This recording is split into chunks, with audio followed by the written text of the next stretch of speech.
What's up, everybody? You're live with the Project. Another Monday Night Report. Not talking about WWE still. We talking about the business side of WWE as a marketing company.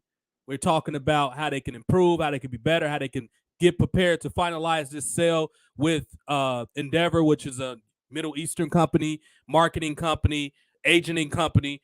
WWE, y'all need to be bigger than this, is the point. And right now, their numbers are just bad. Yeah, they got the hardcore fans watching. No casuals are watching. No ESPN. None of the big news outlets care about them unless WWE pay them to care about them. They should organically want to care about them. But we'll get into that and much more in just a second on this episode. WWE going to Puerto Rico. Rey Mysterio. Bad Bunny being a host of WWE Backlash. We have that and much more after we return after the intro. Thank you, everybody, for being here. Round of applause. Let's get into the intro.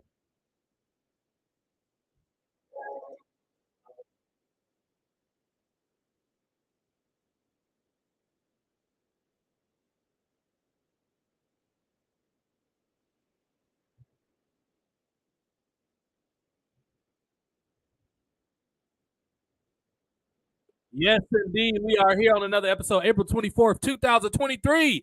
WWE, as we get into the spring and summer months, Summerslam coming from Detroit, Backlash, May 6th coming to Puerto Rico, a territory of the United States. Somewhere I'm surprised they didn't go a little more often. I know some of the things with the death of Bruiser Brody. For the people that don't know, a wrestler named Bruiser Brody, kind of problematic guy, was killed down there in July of 1988. Since then, WWE had investment has gone down there very few times since that has happened. I've gave my opinion multiple times about the Bruiser Brody situation. I thought he was a bad person. He kind of put that bad karma on himself. But WWE's returned here. This is the first time, if I'm not mistaken, and since 2005. I need to double check and make sure that's accurate. But we're going to see if OSJ and Omari want to get on here. We're going to keep this kind of brief. This might not be a very long show. We'll kind of play it by ear and see how it goes. OSJ and Omari will be getting on. I told them about it.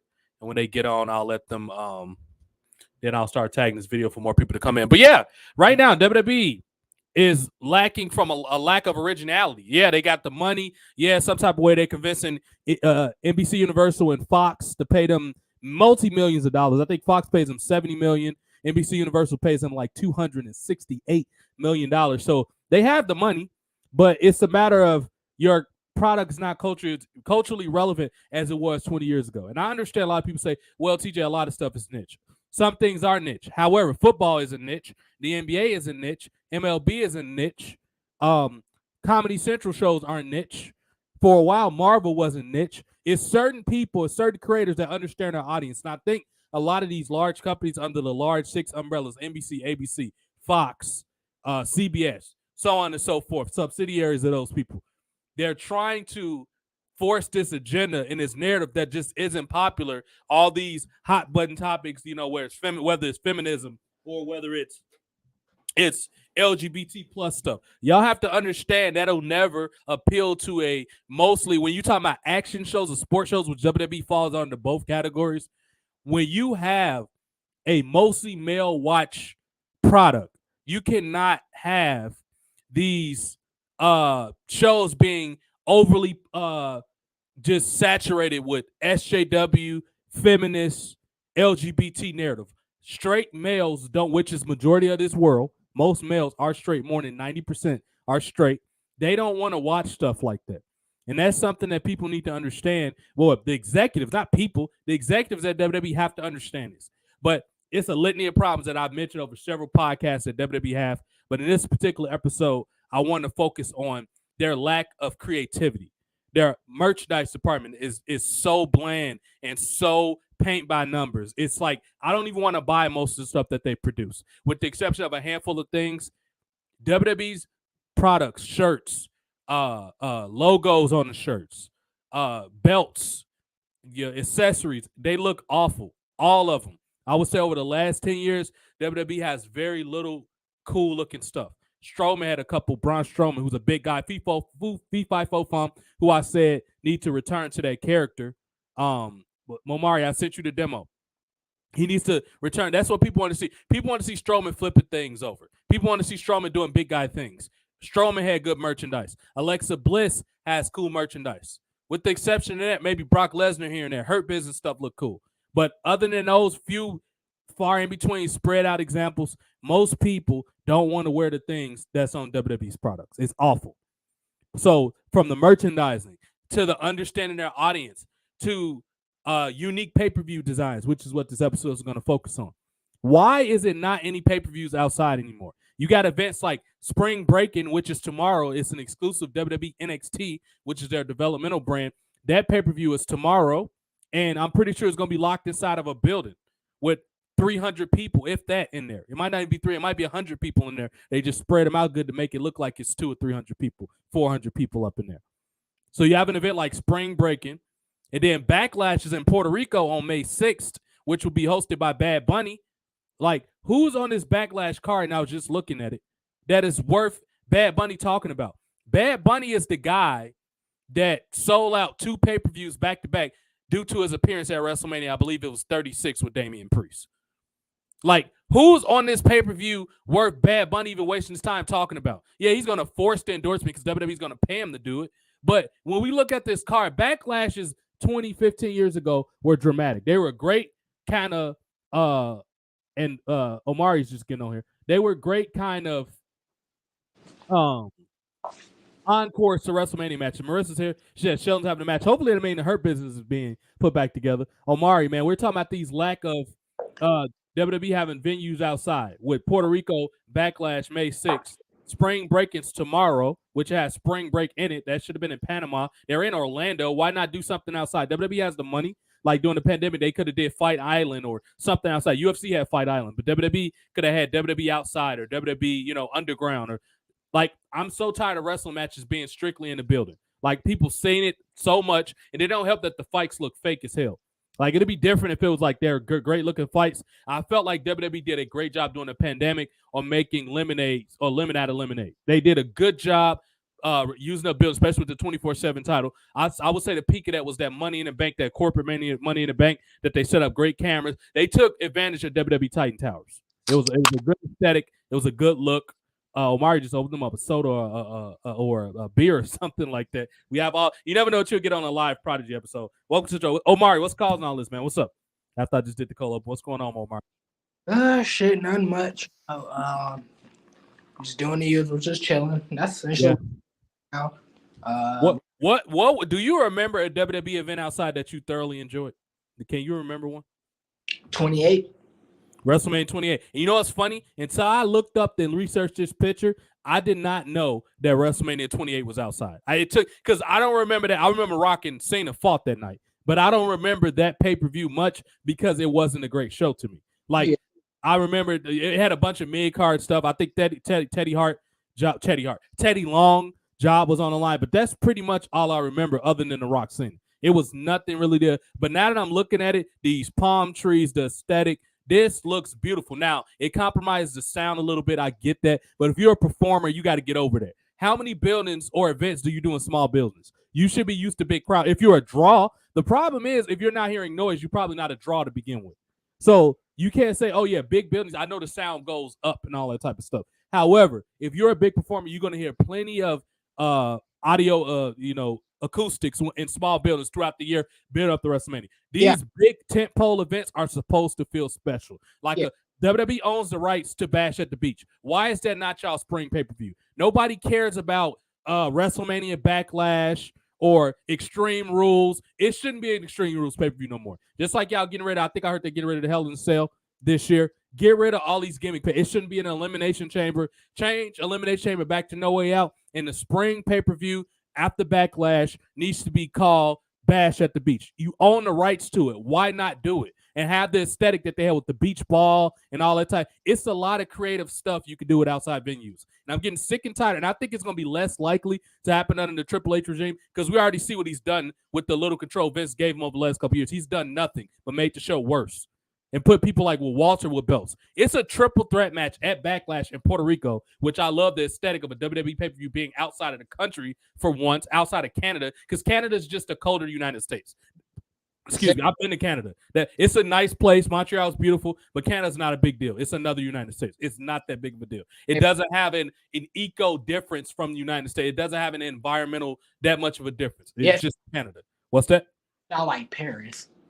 Right. It's not Paris. It's not the Caribbean. It's Not not Spain. It don't have that. It's just another place that look vaguely like the northeast of the United States. It's not that big of a deal.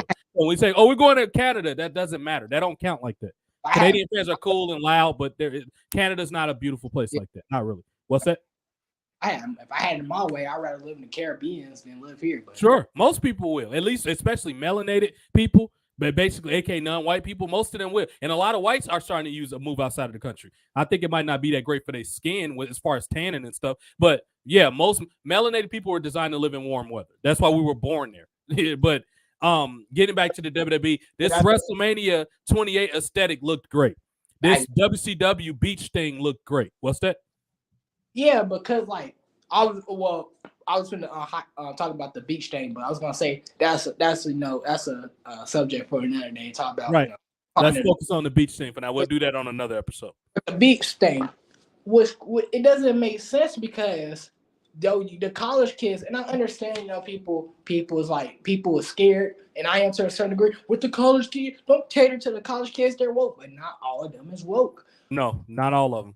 Not all of them is woke. Make the ones in like New York and like New York, California, the big population place, certain parts of Texas, yeah, they are. Yeah, they're woke, but not everybody else. Not all the other college kids. All the other college kids just want to go have fun. Why not? Well, I kind of understand because no college kid or teenagers talks about wrestling anymore. So that's probably why they don't do it, because they know that it's going to be some 40-year-old neckbeards coming, and I don't want to see 40-year-old neckbeards like in their swim trunks. I don't want to see that. So that's you don't have to put the camera on them. Like WWE, everybody was at WWE back in the day, but they strategically chose who to shoot the camera on. Like they will tell what's the guy's name? Kevin Dunn to zoom in on this or that. You have control over that. That's why you have a production truck. Yeah, you don't have to worry about that. Yeah. True, but like back in the day though, it wasn't back in the day though, you had more people. You actually had the young audience, the young college teen audience watching at the time. They don't really have that no more. So well, it's nothing stopping them. The problem is they cater the show to people that aren't them. You cannot. You could tell WWE is trying to find a way. Like Triple H convinced, I'm going to get him to do it. He's convinced that Japan is going to eventually accept. Dude, Japanese wrestling promotions have respect and they have money. They're one of the few nations that don't need white people's money. Japan has like 3. They got DDT, Crash, All Japan, New Japan. That's like 4 companies. WWE has 1. You think they need y'all? They have so much money in Japan, and they got a pretty strong base with like the UK. So they don't really need WWE like that. So why are y'all focusing on New Japan? They made it clear that they're not going to update the aesthetics of their show. They're not interested in signing a lot of American people who aren't marks. They're only going to sign people like Dave Finley and Juice Robinson and people like Kenny Omega, these marks. Roman Reigns not going to be over there. Cena not going over there. Cross may go over there at some point, but Austin not going over there. Rock's not going over. They got too much loyalty to Vince. They're not, and then not only that, to specifically focus on the Japan crowd, which I don't understand why WWE focused so much of their show on them. They know that you treat all their top talent Japanese export wrestlers like jabronis. Look what happened to Okada when he went to Japan. They were trying to make him the Green Hornet and all these racial Western stereotypical things. You think they're going to take you serious? Look what you did to Tajiri. Was the only one that was treated well, but towards the end of his career, he didn't at least not one time go for the world title. And which is ironic because in a legitimate fight, Tajiri will beat the piss out of half of the people, even back then, definitely now on the roster. He trained Asuka. Why you think she's so good? So Triple H, get out of your head that New Japan might start being a place with y'all. If anything, they're going to make y'all wrestlers come over there and get in the cup or something. They're not sending many of their wrestlers over here. It's way too much of an inconvenience, and they know they're not going – you're going to lower their stock by having them over here. That's why Nakamura, if it wasn't for the aesthetic of living in Miami and he likes to surf, he wouldn't be with WWE no more. But his family likes the temperature because it probably reminds them of warm parts of Japan, and then he gets to surf. That's the only reason Nakamura – he would rather speak Spanish than learn English. That showed you his lack of interest in a custom of becoming a WWE roster. He hangs out with, I think, Unico. He's a good friend with Unico, which Unico taught him Spanish. He knows more Spanish than English. That right there is a clear indication that Nakamura has no interest in wrestling. They just brought him back to TV like 2 weeks ago. Nakamura was off TV for like a year or two. So that stop trying to focus your show on New Japan neckbeards. And especially now, since AEW started, you don't have a chance on they already made their mind up to AEW, even though it's no proof, no numbers, no metrics to back this claim up. These AEW wrestling fans have convinced themselves that they'd rather rock with New Japan than watch WWE. So why bother? WWE needs to be the company that you go to when you're a well-polished wrestler. Why do you think the Hardy Boys are so good? They started in the WWE system when they were like 16. You can watch old matches of the Hardys against Scott Hall and goddamn Bob Holly when he was the car driver. They got that shit back on WWE on Raw. Early, Jeff Hardy was 16 years old. Back in the new generation there? Yeah. Yes, back in the 90s. Yeah, well, Brett, yeah, I seen those. I think they had one with Brett. Could be wrong. Probably. That sounded about right because Brett was a top guy around that time. So I don't understand why this is why Triple H, the first thing Endeavor, and I don't know how many times I need to say this. I don't know how many times my constituents and my community needs to say this. The first course of action when y'all take over, y'all need to get rid of everybody that works for Triple H. Every single person, including him. Because they are the number one problem with this company. Now, the marks might get mad, whatever. They still got AEW. They still got New Japan. Hell, some of them even watch Impact. Triple H can be set down. I don't even, you know what? No, I don't even want Triple H in NXT. I start to say, let Triple H go to Japan or something, or let him go to AEW, because all he's going to do, if he's going to have, unless this is the only circumstance that I want to see Triple H kept in NXT or demoted to NXT when Endeavor takes over later this year or in the middle, whenever. The only time I want to see Triple H is they do what they've finally been saying and make NXT an exclusive third brand. Put all that NXT UK junk and all that stuff down there. I don't want to see any of those people unless it's the off chance that they break the crust and they actually create another William Regal. That's the only way I want to see it. Until you make another William Regal, I'm not saying they got to be exactly a carbon, but I'm talking about William Regal is a person that did all that work rate crap from Japan, but he had a personality. Or like another Drake Maverick, I'm not interested in seeing no UK fans. They've proven the last 5 years that they're awful. They're not worth investing money into. They've not created. They got lucky with Rhea Ripley because Ripley, she is very on the fence.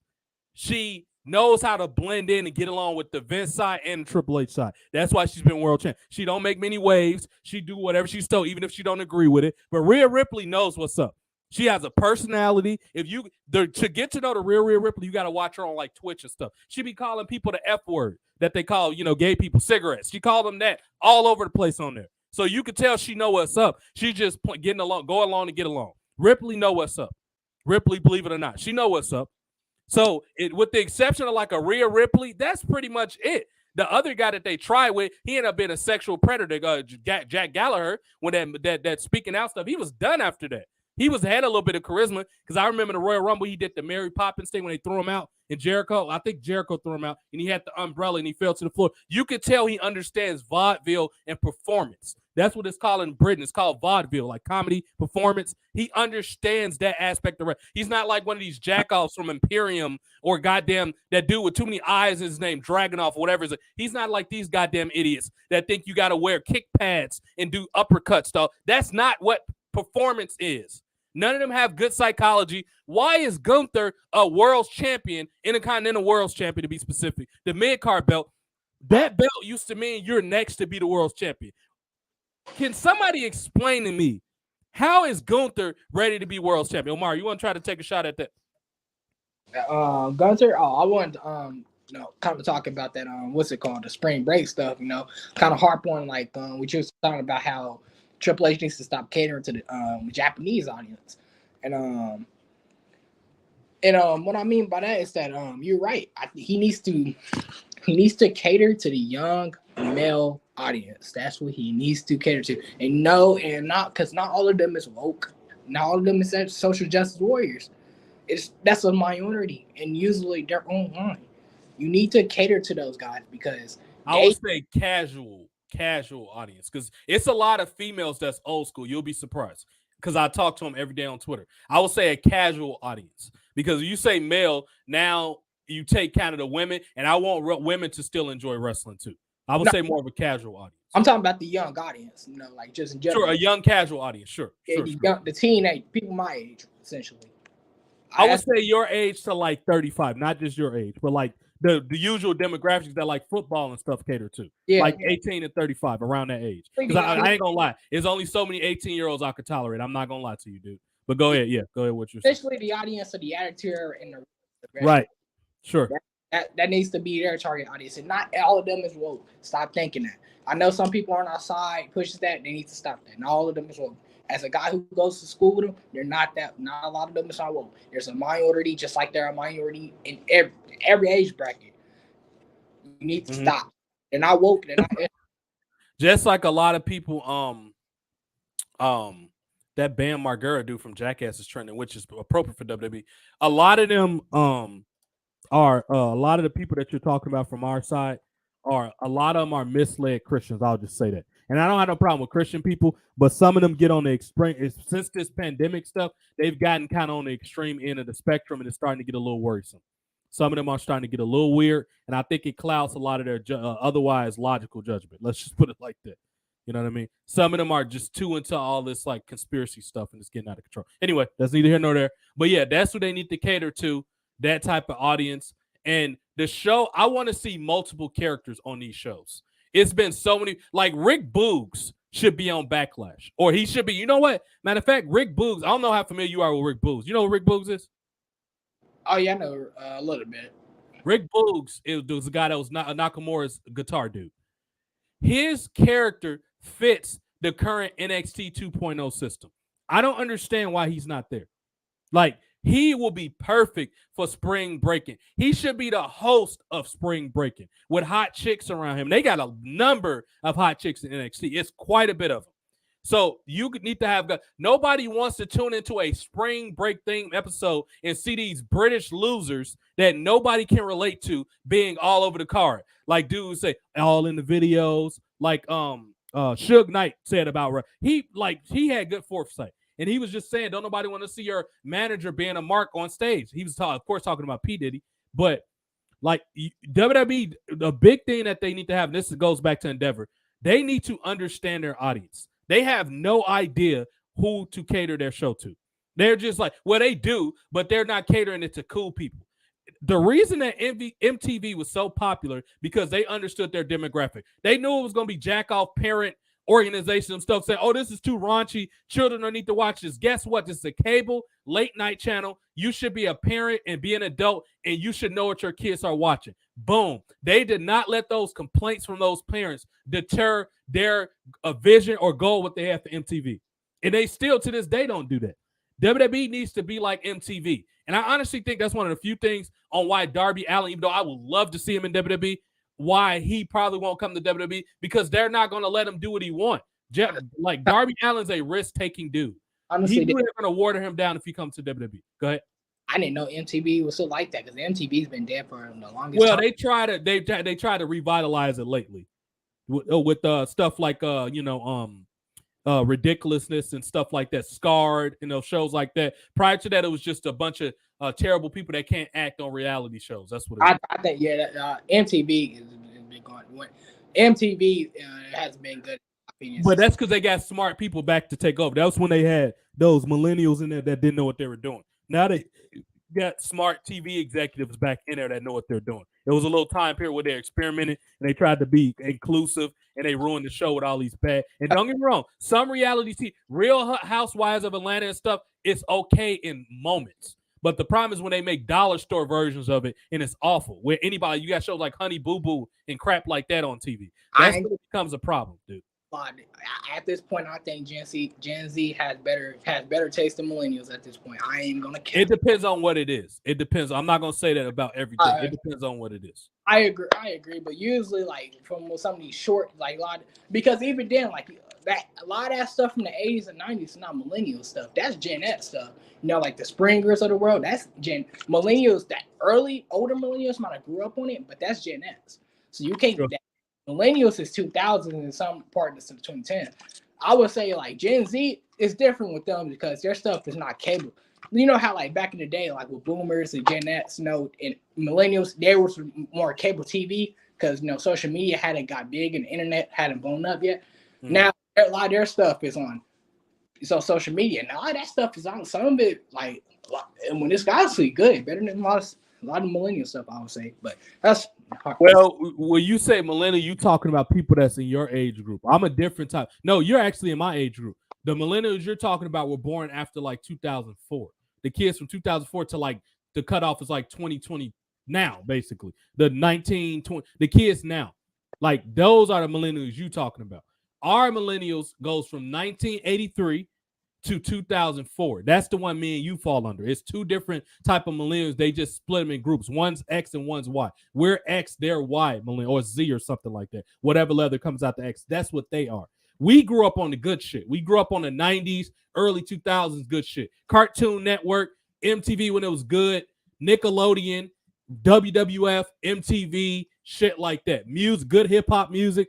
That's the stuff. That's what we're talking about. We had the good culture. These kids now, you'll get some every once in a while. Like ridiculousness is not that bad. It's okay. Wilding Out is pretty good. That's a modern thing. Even though Nick Cannon is from the previous generation, that stuff is targeted towards younger people. That's okay. Certain stuff on Rick and Morty was fine for a while until it got too smart for his own good. Shows like what's another good show? FS for Family, BoJack Horseman. I don't know any of that. Oh, BoJack's okay. I know a little bit about that. Those YouTube guys. What they call the some idiots. With the Opto and the black guy. What's his name? AJ Wolfie. That's okay. When they be walking up on the street pranking people, that's decent. That's something from this era that's kind of got like an MTV-ish with modern up-to-date cameras. That's cool. Those guys get it. And grant they're our age, but that stuff is targeted towards where they're my age. They're born in the early 90s. That's targeted towards young people though. That stuff is cool. What's up, Victor? I just know what you said. What's up, Vic? Go ahead. What are you about to say? I said, yeah. Well, first I was gonna like end that. There's like, I agree. Well, technically I agree, but like a lot of that stuff though is like could be considered like Gen X, because like Gen X, like the generation before us. A lot of that stuff that like we grew up on that stuff, but no, Gen X, no, you going back too far. Gen X stops in like 1981. They goes from like the late 60s to 80s. We weren't even that's complete. Gen X is like our parents' age. That's like my mom. She's born in 68. My dad is the boomer cutoff. He's born in 1961. Boomer stopped in like 62, 61. Now that Gen X is going way back. It's two. That's why I said they confuse you with the way they label the names. It's two different type of Gen Xers. We're Gen Xers. That's D Generation X, which is why Triple H them hilariously call themselves D Generation X is our parent age, but that cut off in like the late 70s. That don't count. We don't even really talk about a lot of that. They ain't get rid of it. They ain't get rid of it. That's like my cousin them age around that time period. No shit, because remember shit confusing everyone. Get rid of it. Because that's where you get confused at. They got names that kind of sound the same. WWE needs to. That's if they want to, especially now with the UFC, they're merging with the UFC later on this year. The UFC is popular with the young audience nowadays. It's popular with people my age. People my age is talking about, you Conor McGregor, John Jones. Like I remember 3 years ago, everybody at school was talking about the Conor McGregor and the Conor McGregor Floyd Mayweather fight. You know what? That's different. Hold on, because I was gonna say I don't think UFC is popular with people above your age. The Triller fighting is what y'all generation like. The Logan Paul and KSI and all that stuff is what they think is the internet fighting stuff. Because the Paul brothers were internet people first. They were YouTubers. They did a bunch of random stuff, and then they just so happened to be boxers, so they start having fights after that. I would say Conor McGregor. Most people your age wouldn't have known Conor McGregor until he fought Floyd Mayweather, because that was a celebrity fight. But as far as UFC, no. UFC always had the same audience. That's more of my age group. Maybe if some people your age watch it, but they more into like short stuff. So Jake Paul and his brother were intelligent enough to make these fights. There were small bite-sized clips on YouTube. So that's why they modernize. Most purists don't respect Triller. I watch it because it's entertaining and I'm more open-minded than people my age. However, real purists don't like Triller fighting because they know it's mostly an exhibition and they're not going to actually try to knock each other out. Case in point, Mike Tyson and Roy Jones Jr. I don't know why everybody expected that to be a serious fight. It was not going to be a serious fight. Those dudes are too old. They got too much money to risk. It was going to be exactly what it was. It was going to be an exhibition. So that's what purists don't respect. They don't respect Triller because it's gimmicky and stuff like that. I like it for what it is, you know. But I see your point. WWE needs to tie more stuff into that. They need to bring back. I've been saying WWE needs to sign Jake Paul and Conor McGregor for like 2 or 3 years now. Go ahead. You said so the purists of UFC, they're kind of like the march of wrestling.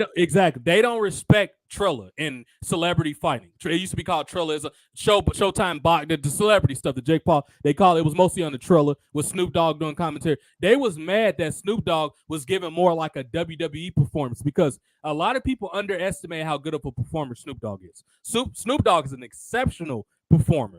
Given the right circumstance. Look what he did for WrestleMania. He took a terrible situation like Shane McMahon blowing his quads out and made a decent impromptu match with Miz. He gets it. Snoop Dogg grew up as a wrestling fan. You can listen to old interviews when Snoop Dogg was still kind of with Death Row where he was talking about he was a wrestling fan. He always been one.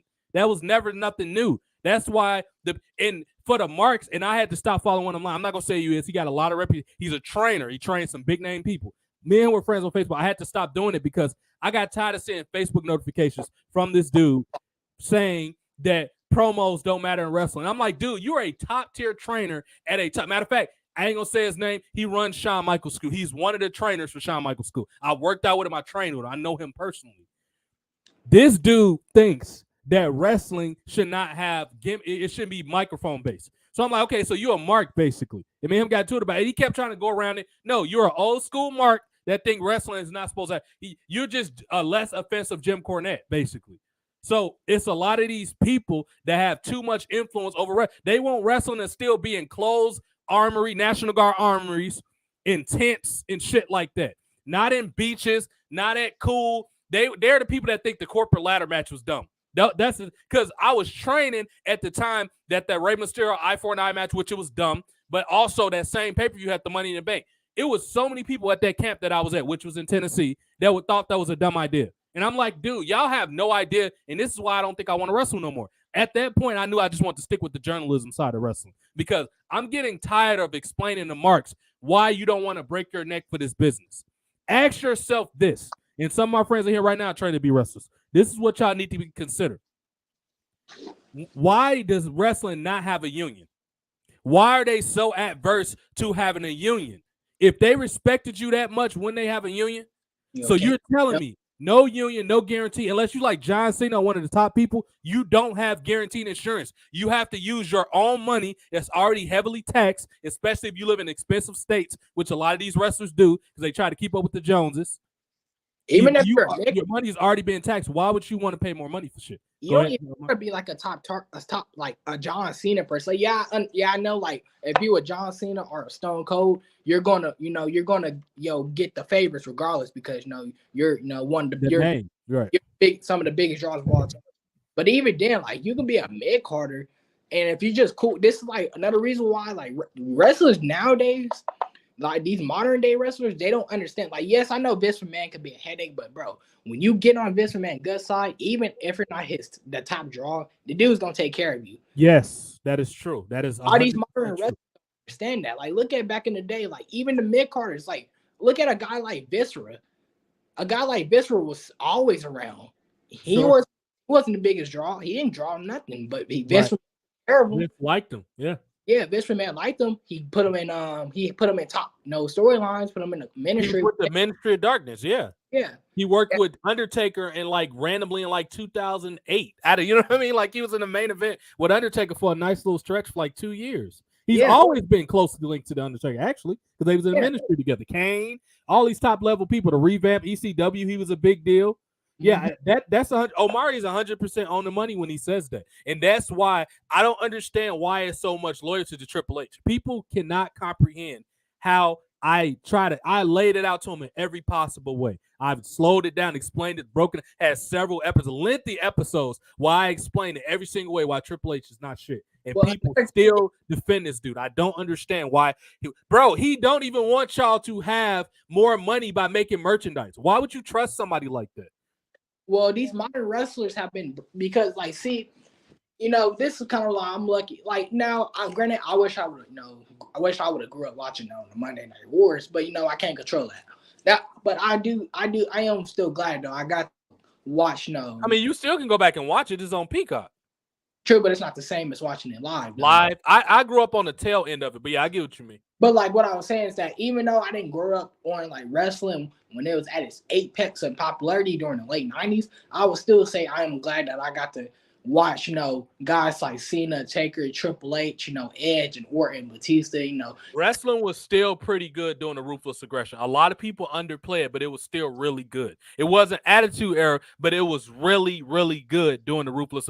Up until like 2008, wrestling was phenomenal. I was going back to watch some of that stuff the other day. It was great. Like Edge was on fire. Randy Orton was kind of revamping himself. Vince and DX was still around. Goddamn Umaga was wrecking. Jeff Hardy was there. The Hardys in general were there. So it was still on fire around. Crime Time was good. It had one of the reviews of all time. John Cena versus Edge. Right. That was an excellent. And then on top, the year before that, Matt Hardy versus Edge. And I think I heard I only mention people when I like to have a friendly debate. I don't drag people. That's not my thing. One of the large things that I heard TWRP say recently, and this is not something I won't say to their face, and I left it in their comments. Say, we're cool. I'm cool with them. However, one of the things I truly disagree that they said lately, they tried to downplay how talented Matt Hardy was on one of the recent things. And I was like, nah. Now, a lot of the times I don't catch them live because they go on, well, either I'm busy or I'm at work, so I have to watch it after it went on the air. So I can't talk to them in real time, but they'll answer it a few days later or something like that.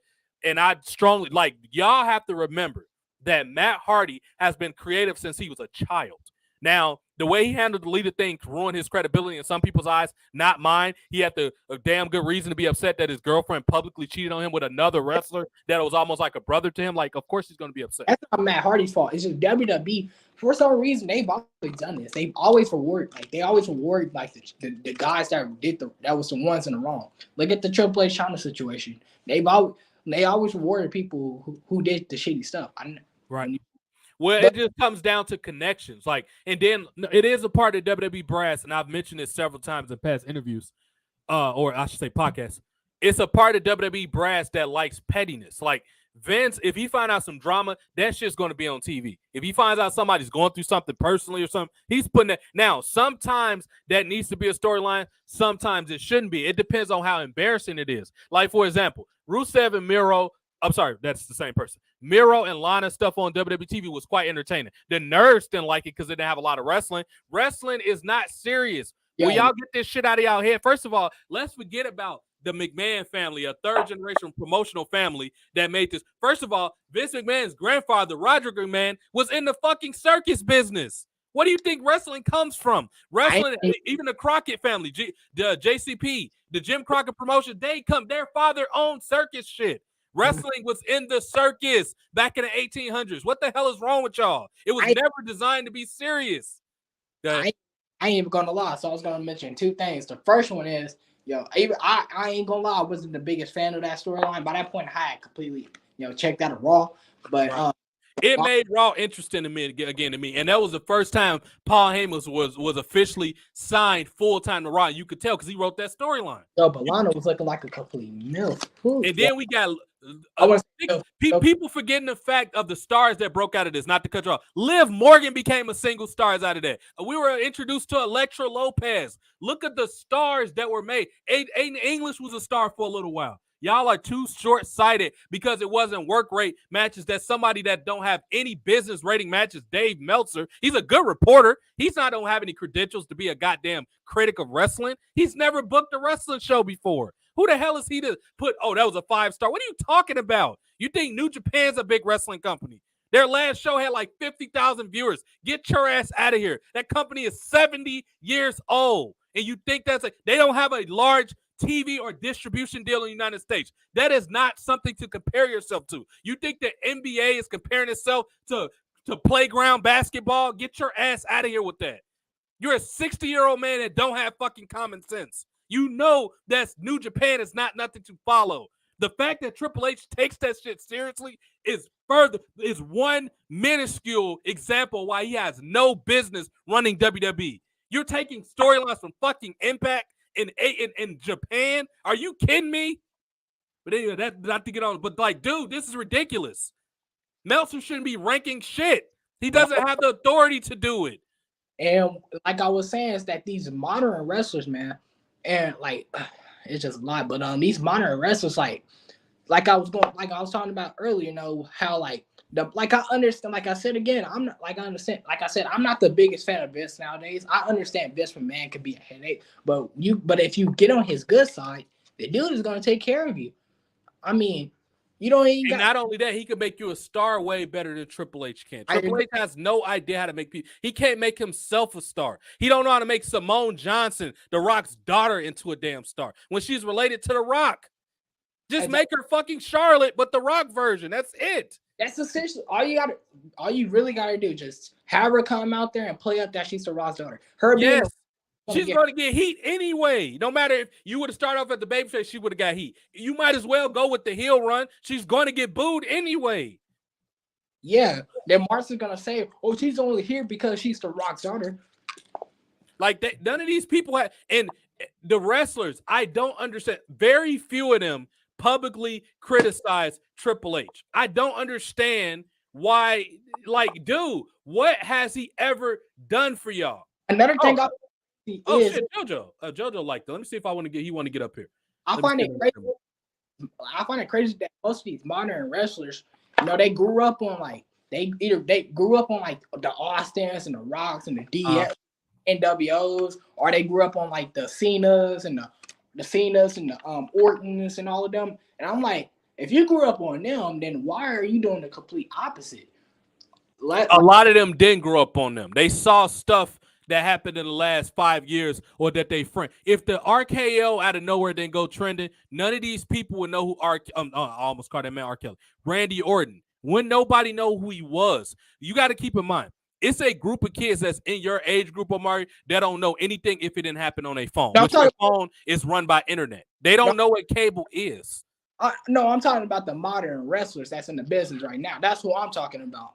What about them?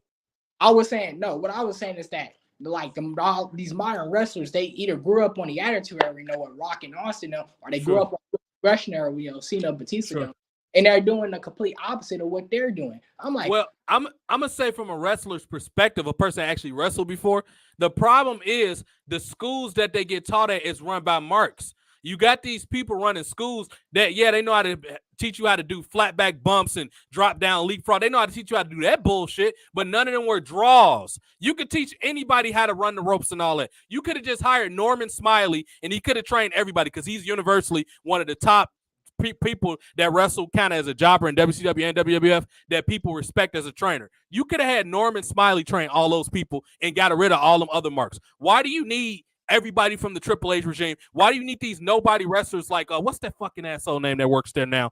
Adam Pearce and the guy that was the ECW towards the tail end. I think he's a big damn deal right now. He used to always get power bombed by Kevin Owens through the tables. I can't think his name.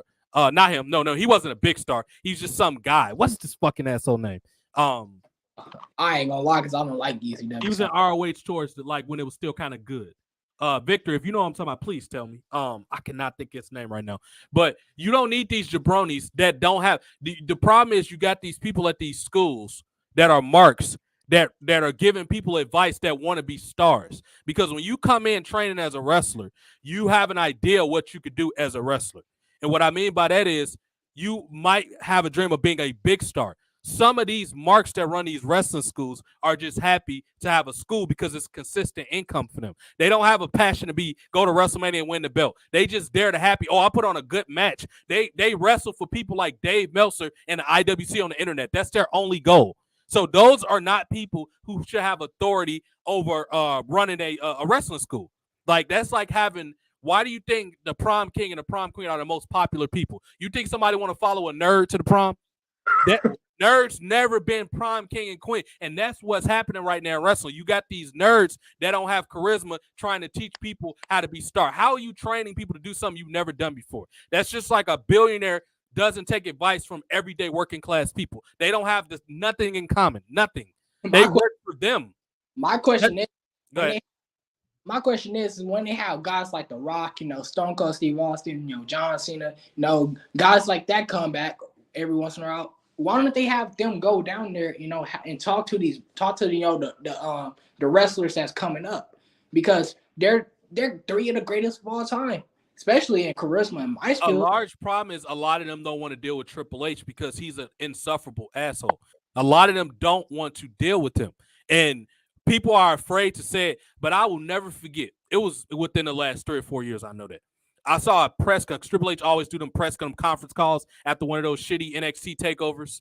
Well, he did some when they were good too, but he always do something and explain or over explain why he made a terrible booking decision usually. And one day on there, he was like, "I don't care how good, how talented you are. If you are, if you don't basically don't kiss my ass, I don't want you backstage." In very little, in a lot of words, that's essentially what he said. He said, "I don't care how talented you are. If you're a backstage headache," in other words, if you have confidence, he's not going to push you. And I think he was taking a jab at Enzo Amore because that was around the time Enzo Amore got fired. I think that's who he was talking about, or somebody that think like that. Think about this. Velveteen Dream was the biggest, even with all the mistakes he made, he was the most cooperative as far as professional when it comes to his character NXT development wrestler in a long time. He had an old school type body, even though he was young. Velveteen Dream was like 25, I think, when he left WWE, around that age, 20, maybe a little under 24 or something, 23. He understood that you needed to have a character. You can't just be work rate. That's why you saw a little bit of Goldust. His character was really based off Prince. But you saw a little bit of Goldust. You saw some Shawn Michaels. He had a little bit. You saw a little bit of Hulk Hogan. He had a little bit of every character, a little bit of that rock type attitude, heelish attitude. He got it. And Triple H didn't push him. Velveteen Dream got heat for going into what they would consider going into business for yourself when he had the temerity. I love the idea when he put "Call Me Up Vince" on his tights. He got a lot of heat backstage. That's not a public story, but I know for certain because I talked to the proper sources. He got heat for that. And Triple H went on a conference call and was talking about, yeah, I mean, you don't want to make that type of call. And he tried to make it seem like, from what I heard, Vince wasn't as upset as people thought he was. He's like, the guy got a little bit of, and then after that, he got tweeted from John Cena that said he was a star. Kurt Angle said he was a star to make it. And of course, if all this Me Too stuff that happened, Velveteen Dream would have been a star. He did it to himself, of course. But Triple H had heat with a guy like Velveteen Dream. That tell you everything about him. A guy that did everything he's supposed to do backstage. Triple H still, he don't like anybody that don't follow his dumb authority and that don't follow his irrational lack of business sense. That's what Triple H don't like. Go ahead, what you about to say. I ain't gonna lie, I didn't know he got a tweet from Johnson and Kurt Angle, but He did. I did hear rumors though that John Cena did want to put him over, and people even saying that John Cena considered him to be the next Cena. I could be wrong, but that's what I heard. Or in not Cena himself, but they meant a big star. That's what they meant. Not like John Cena, but a star in the breath of a John. Like he could take over a whole generation. To keep in mind, Velveteen Dream was 19 when he signed with WWE. When he first signed, he was 19. He was in the company for like 4 years, from 15 to about 25 years. From 15 to 2020 when he got cut. He was there for 5 years. So he was about 20, going on 24, I think, when he got cut. So he had his whole life in front of him. You liked this when I tweeted this out earlier. Nikita Lyons is 23 years old. I did not know she was that young. She's 23, going on 24 this August. Who would have known she was that young? And she's had a couple injuries. The good news is she got nothing but time left. She's only 5 years older on this poster in a minute, but what's that? She's only 5 years older than me. Yeah, she's born in 1999. She's like, dude, she's got forever. If Triple H don't ruin her, but yeah, she's got forever. Even alive when Stone Cold Steve Austin won his first, when the Austin era began, she wasn't even alive. No, and I was only 8 years old. 7. Never began in '98. She wasn't even born yet. Damn. Yeah, I was 7. I was about 7 years old when that happened. But see, that's the big thing. I want to point out. Speaking of, I want to bring that up. Sorry to interrupt, but that NXT roster. They're young, but they're good, man. Look at like Roxanne and Cora Jade. They were.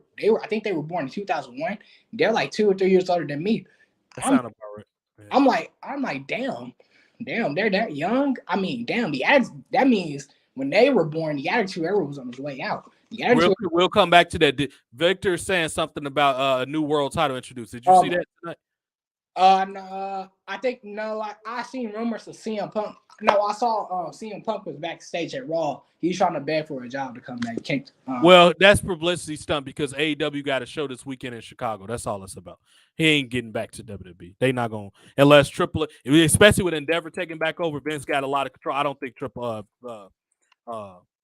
Punk is coming back, new WWE Championship title. It probably looks. I'm not surprised they don't know how to make belts no more because they make it themselves as opposed to actual talented people making them. Well, is this the belt? I'm gonna put it up on the screen. You can tell me. Go downhill with the spinner belt, but even it looks like a toy. Let me see. Hold on. New WWE title. Went down here since the spinner belt, but even then, at least I had at least I had personality to it compared to these titles. So I'm trying to see this new belt. And that might be a sign that Roman Reigns is probably about to lose. I'm trying to see the new belt. Ain't nobody put it up yet. Oh, it looks okay. I'm actually looking at it now. It don't look bad. That look better than most of the belts they got now. It got a little bit. It kind of looked like the AEW belt, honestly. It looks like the AEW title. It actually don't look that bad. Honestly, the AEW belt's the best belt in the business. If you want to be honest, sort of. Some of them NXT UK belts don't look bad either. Let me see. You're right. But no, the AEW belts definitely look more quality than that belt they just got rid of. This is what the new belt. It actually don't look that bad. This is it right here.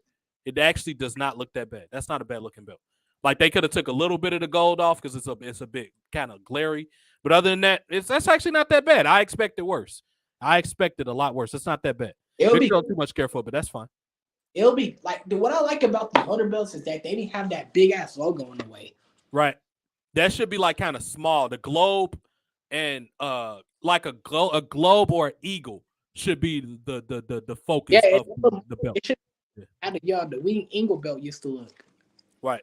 It should. And I would love for them to bring that back, but they probably consider it too passe. You know what? It looks better than I like. The one thing I like about this new belt, it actually has more gold and black. I don't like colored straps for that. Not for your main belts. Maybe for like certain belts, but that belt didn't look right. What is this on the bottom of this? Now it looks. I kind of see what Victor. Now that I'm looking closer at it, I kind of see what the logo is barely noticeable, dude. Like I don't even. It's okay. It's gonna take me to get used to it. Let's just put it like that. It's a step up from that other belt. Because now change those guys, make the tag team belts look kind of like that, but put two dudes on it like it used to be back in the day, or at least bring back that globe thing they had. Like make the tag team titles need to be changed because those belts are horrid. And that belt right there was probably Endeavor. Like, bro, we don't want our name on this crap. Can y'all please take those ugly ass belts off? That was probably that. That seemed like an Endeavor move because Triple H is the guy that gets credit for doing nothing. That was Endeavor that said he probably was left up to him. He was like, well, you know what? I'm going to bring back the European title. And they was like, dude, nobody gives a fuck about the European title. I guarantee you they forced Triple H to walk out there. That belt was not his idea. Because, look, Triple H has been the COO of WWE for the last 8 or 9 years. What new belt was introduced under his regime? You know damn well Endeavor made him do that. Like, come on. Maybe it'll take a while for me to warm up to it. Yeah, it's not as bad as I thought it was going to be, Victor. Or whatever. But yeah, Triple H, he's the guy, you know what? I'm going to take credit. He's like that shitty parent. He's almost like Master P, and I respect Master P for a lot of things. However, he made his kids work. No, a better example. Triple H is the Joe Jackson of WWE. He take credit for what his talented kids did. That's what Triple H is. Fucking asshole. But anyway, let's keep going with get back on the another thing as far as this generation that needs to be introduced, but good. At least it's something worth talking about on WWE Raw. I got a feeling TWRP gonna bear the shit out of it on one of their shows. Hey, the belt looks decent. It's something new. So, I was gonna talk about what I was talking about before we talked about the belts and how I was talking about like the roster, man. That NXT roster is young, but they're good. Like I said, Corey, Jade, and Roxanne are like 2 or 3 years older than me. They were born in 2001. I looked it up. That means when they were being born, the Attitude Era was on its way out. Well, let's be more specific. Let's take what you just said because I was just going to talk about women right now. WWE needs to have a resurgence, and with those people, we all can agree that Cora Jade is way. I didn't think that was wrong with the way she was, but I understand why they turned her heel at the time because she was going to get outshadowed by Mandy Rose. She was not going to. Mandy Rose is way more voluptuous. She's gorgeous. She's just the overall better looking woman. Roxanne is pretty compared to the most people WWE push on the main roster, but she don't hold a candle to Mandy Rose. And not only that, Toxic Attraction was on fire, and they needed legitimate baby faces for Mandy Rose to go against. So she had to stay babyface at the time. When Mandy left, it was the perfect time for her to turn heel. Or around the time Mandy was on her way out the door, I should say, because I think she still turned towards the last month or so that Mandy was the world champion.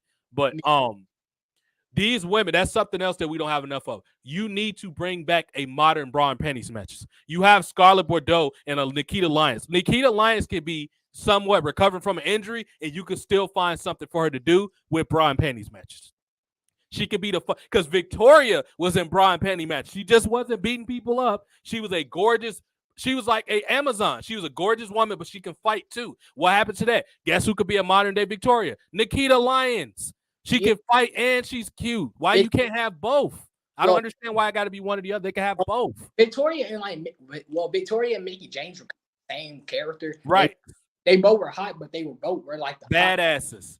Yeah, and but they were psycho. Like they had like a obsession, like a huge obsession with Trish. Right. And when you think of lesbian storylines in general. Yeah, when you think of it, Victoria and Mickie James were kind of the same character. Very similar characters. I agree. Very similar.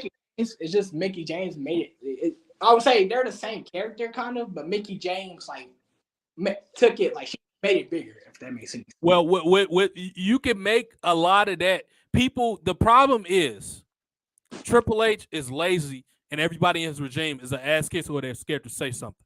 The problem is, and why these nerd fans aren't convinced because they're not that smart to begin with either, even though they think they're smarter than me for whatever reason, you're not. The problem is they think the writing is going to kill the woman's character. It's something called range and layers.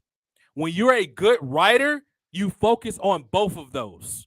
You can have a woman being hot, but she could be, for example, if you watch the show Raising Kanan, which is a great show, I cannot wait for season 3. I've been fiending for season 3. Allegedly, it might start in June.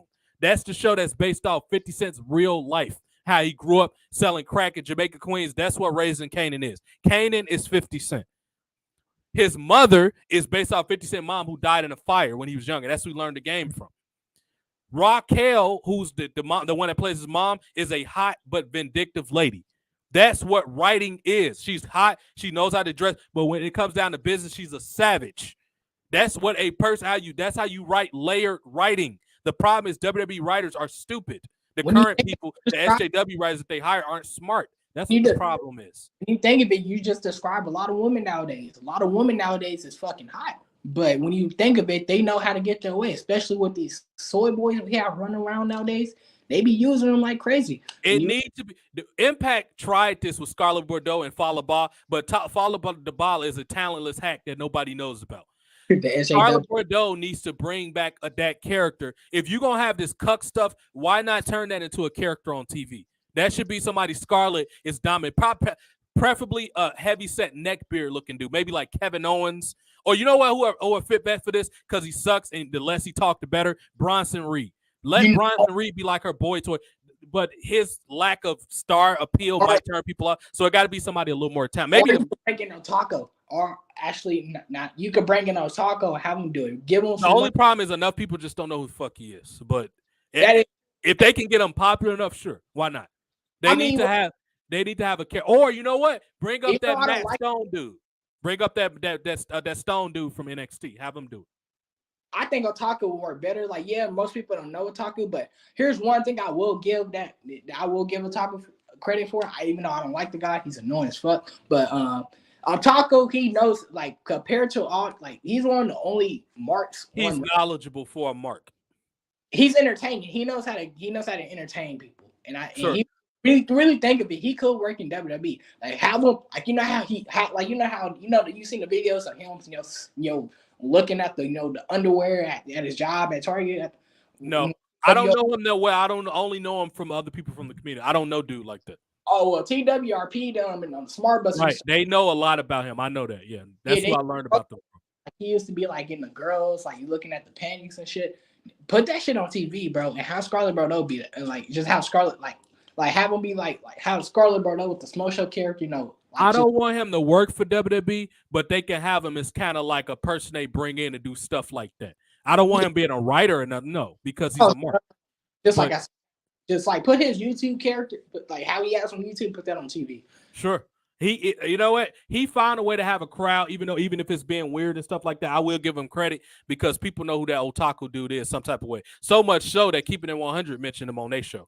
But and I got beef with them, but they're not gonna bring me up because they know they can't out debate me. The only one that kind of you could tell, and I think he follows me under a burner account, is Disco Inferno. He's the Joe Feeney, the producer of that show, used to mess with the one you hear, but when you say Joe on the show, that's Joe Feeney. I've talked to Joe Feeney before.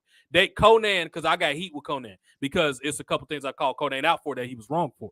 Conan told Joe Feeney to stop talking to me. I used to talk to Feeney quite a bit on Twitter. I should have saved the DM, but I kind of cleared it up because it was getting too cluttered. I got proof that I talked to Joe Feeney, but I deleted it. But yeah, keep it 100. Disco likes me, but they not gonna bring me on the show because I'm quote unquote controversial. But they stole some of my shit before too, because I said it and they mentioned it on their show, and they know people like Otaku. That's how you know they know who TW part. They try to act like they don't know who people like me and TW. And granted, I don't have thousands of subs. I don't need all of that. I got the right people to follow me. I've ghostwritten for people. I have friends in the business. I'm okay with that. I'm not interested in some corporation telling me what to do. I'm the type of person I have to have my own freedom. I'm not listening, especially if it's something I know that's wrong or dumb. I'm not listening to nobody. I'm a team player. It's just that's not the world we live in now. They want everybody to bow down and not have balls. That's not me. That's not going to ever happen. Fuck. I don't know how many times I say it. Fuck corporate America. And I'm glad that I'm seeing more people, especially people my age, starting not to go away from corporate America. And yes, I'm going off a little bit of a side tangent, but it kind of goes with the AAA shit. Yes, you're gonna have these older people, like our parents and our grandparents, be like, why aren't they going to work for these companies? And fuck these companies. These companies don't give a shit about. They don't have your best interest. They're inhumane and they don't care about you. Yeah, all right. Yeah, I'm glad that like this. I'm glad that I can start a business and do work off my computer at home. Right. And like fuck that shit. Like I understand we want to go back to the past and shit, bro. But if corporate America, if everybody followed corporate America, it wouldn't have been a Jackson 5. It wouldn't have been a Logan Paul. It wouldn't have been other people that got famous from YouTube. Thank God people had balls to go on alternative. Only reason I'm not way more far along with this wrestling journalism and all that, or I should say being a personality and YouTuber, because we grew up poor and we didn't always have it. I didn't get internet until like the early 2010s. My family, we just had enough to stay alive. Like we didn't have enough money for leisure. So I would have been on, because I've always been smart to wrestling and TV, and I've always been smart in general, because I could talk about anything. But I've always been that way. It's just I didn't have the outlet to put it out there. So I would have been way back in my 20s. Now I would have been less mature. I probably would have got canceled a bunch of times, but now I'm way more mature. Maybe it happened at the right time. However, I would have been way, way more probably established and had all this down pat if I would have started back then. I just didn't have the resources for it. I agree. Now that you say that, I'm surprised that I haven't got canceled, because some of the shit I be saying. You will. It's just you're not as active as some psychotic people are. Or not saying you're psychotic, but you're not as some people live on you. Like, I think you being in plumbing school saves you a lot, because if you had more time on your hand, you would have been. The problem is you just don't have you only have a finite amount of time to get online, and you only do one or two things, and it helps that you're more active online in the era of with Elon Musk. So it's less likely you're going to get shadow banned, because he don't allow that. I first got back in 2010. I've had like multiple accounts on Twitter get banned. I've only had just one. But if I was on Twitter, I've had a couple, I think Facebook, maybe two or whatever. But I've been, silenced a couple times on YouTube, but I'm a lot more smarter how I move on YouTube now, though. Most of the times I've been banned on Twitter, it hasn't even been me. Like, it's like the stuff I say that's out there. It wasn't even me saying that. A lot of it is shadow banning. They just shadow. It's because I was in. Well, one time I got into it with this Mark. I forgot, it was a wrestling debate. I forgot what happened, and he started throwing insults. So I threw insults back. Now, and I think I said something. I said a cuss word, and essentially I got banned. I was like, right. That's back when the Cucks was running it, though. Since last year, that a lot of that's not going to happen. I'm sure some stuff I've said in the last 2 or 3 months on the old regime of Twitter, like 6 months ago, would have got my page suspended. It wouldn't have got me banned. It would have got me suspended for a couple hours, though. But that's why even though I made a video about why taking away the blue check mark a couple days ago, go check that out when y'all done with this. Why I thought that was kind of a bad idea. But other than that, I like Elon Musk because he opens up another level of freedom. But anyway, that's neither here nor there. Let's get back to this beach stuff and then the Divas being on the show. WWE, y'all going to Puerto Rico. Y'all got Bad Bunny hosting the show. With me looking at this, let's look at this card together, because people have to see this to believe it. And for the people that share this with y'all friends, the people, the truthers, that's what's wrong with wrestling. This is why y'all need to share this stuff. Let me open up this Backlash thing. They just announced Bad Bunny as the host. I just need to quick. What? Candice Michelle is, oh my God. Oh yeah, Candice, she's hot. top, bro, in my opinion, top 10, arguably top 5 hottest woman in wrestling. Absolutely. And she's a humble Midwest girl. I would have thought she was from California. She's from Milwaukee, dude. In which a lot of hot women don't live in Milwaukee because they eat a lot of fatty foods and drink a lot of beer. Candice Michelle over Sable any day, honestly. Sable, in my opinion, like when you're talking about hotness wise, Sable, she's kind of overrated. Like I'm not taking away the drawing power she had in the atmosphere, but there was women. Of course she was. Of course, I agree that she was a bitch. Candice Michelle is hot.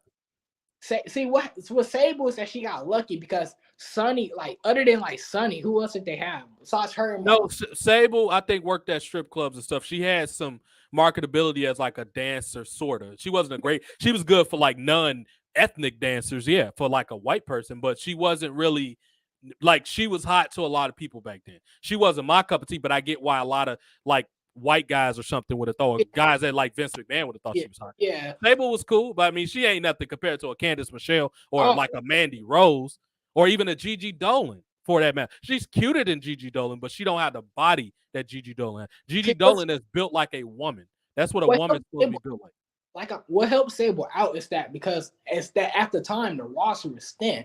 Had Sable had Trish had women like Trish came around the time that Sable was there, then Trish Stratus would have been more popular.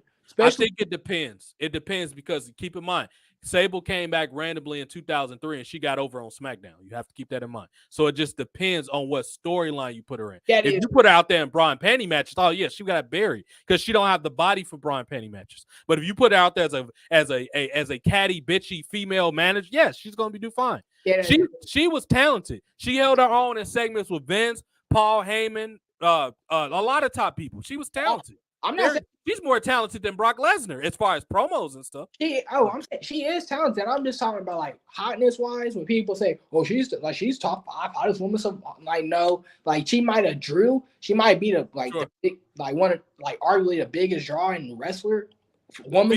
Females, yeah. Yeah, females. But she wasn't. She nowhere near the hottest woman of all time. Come on.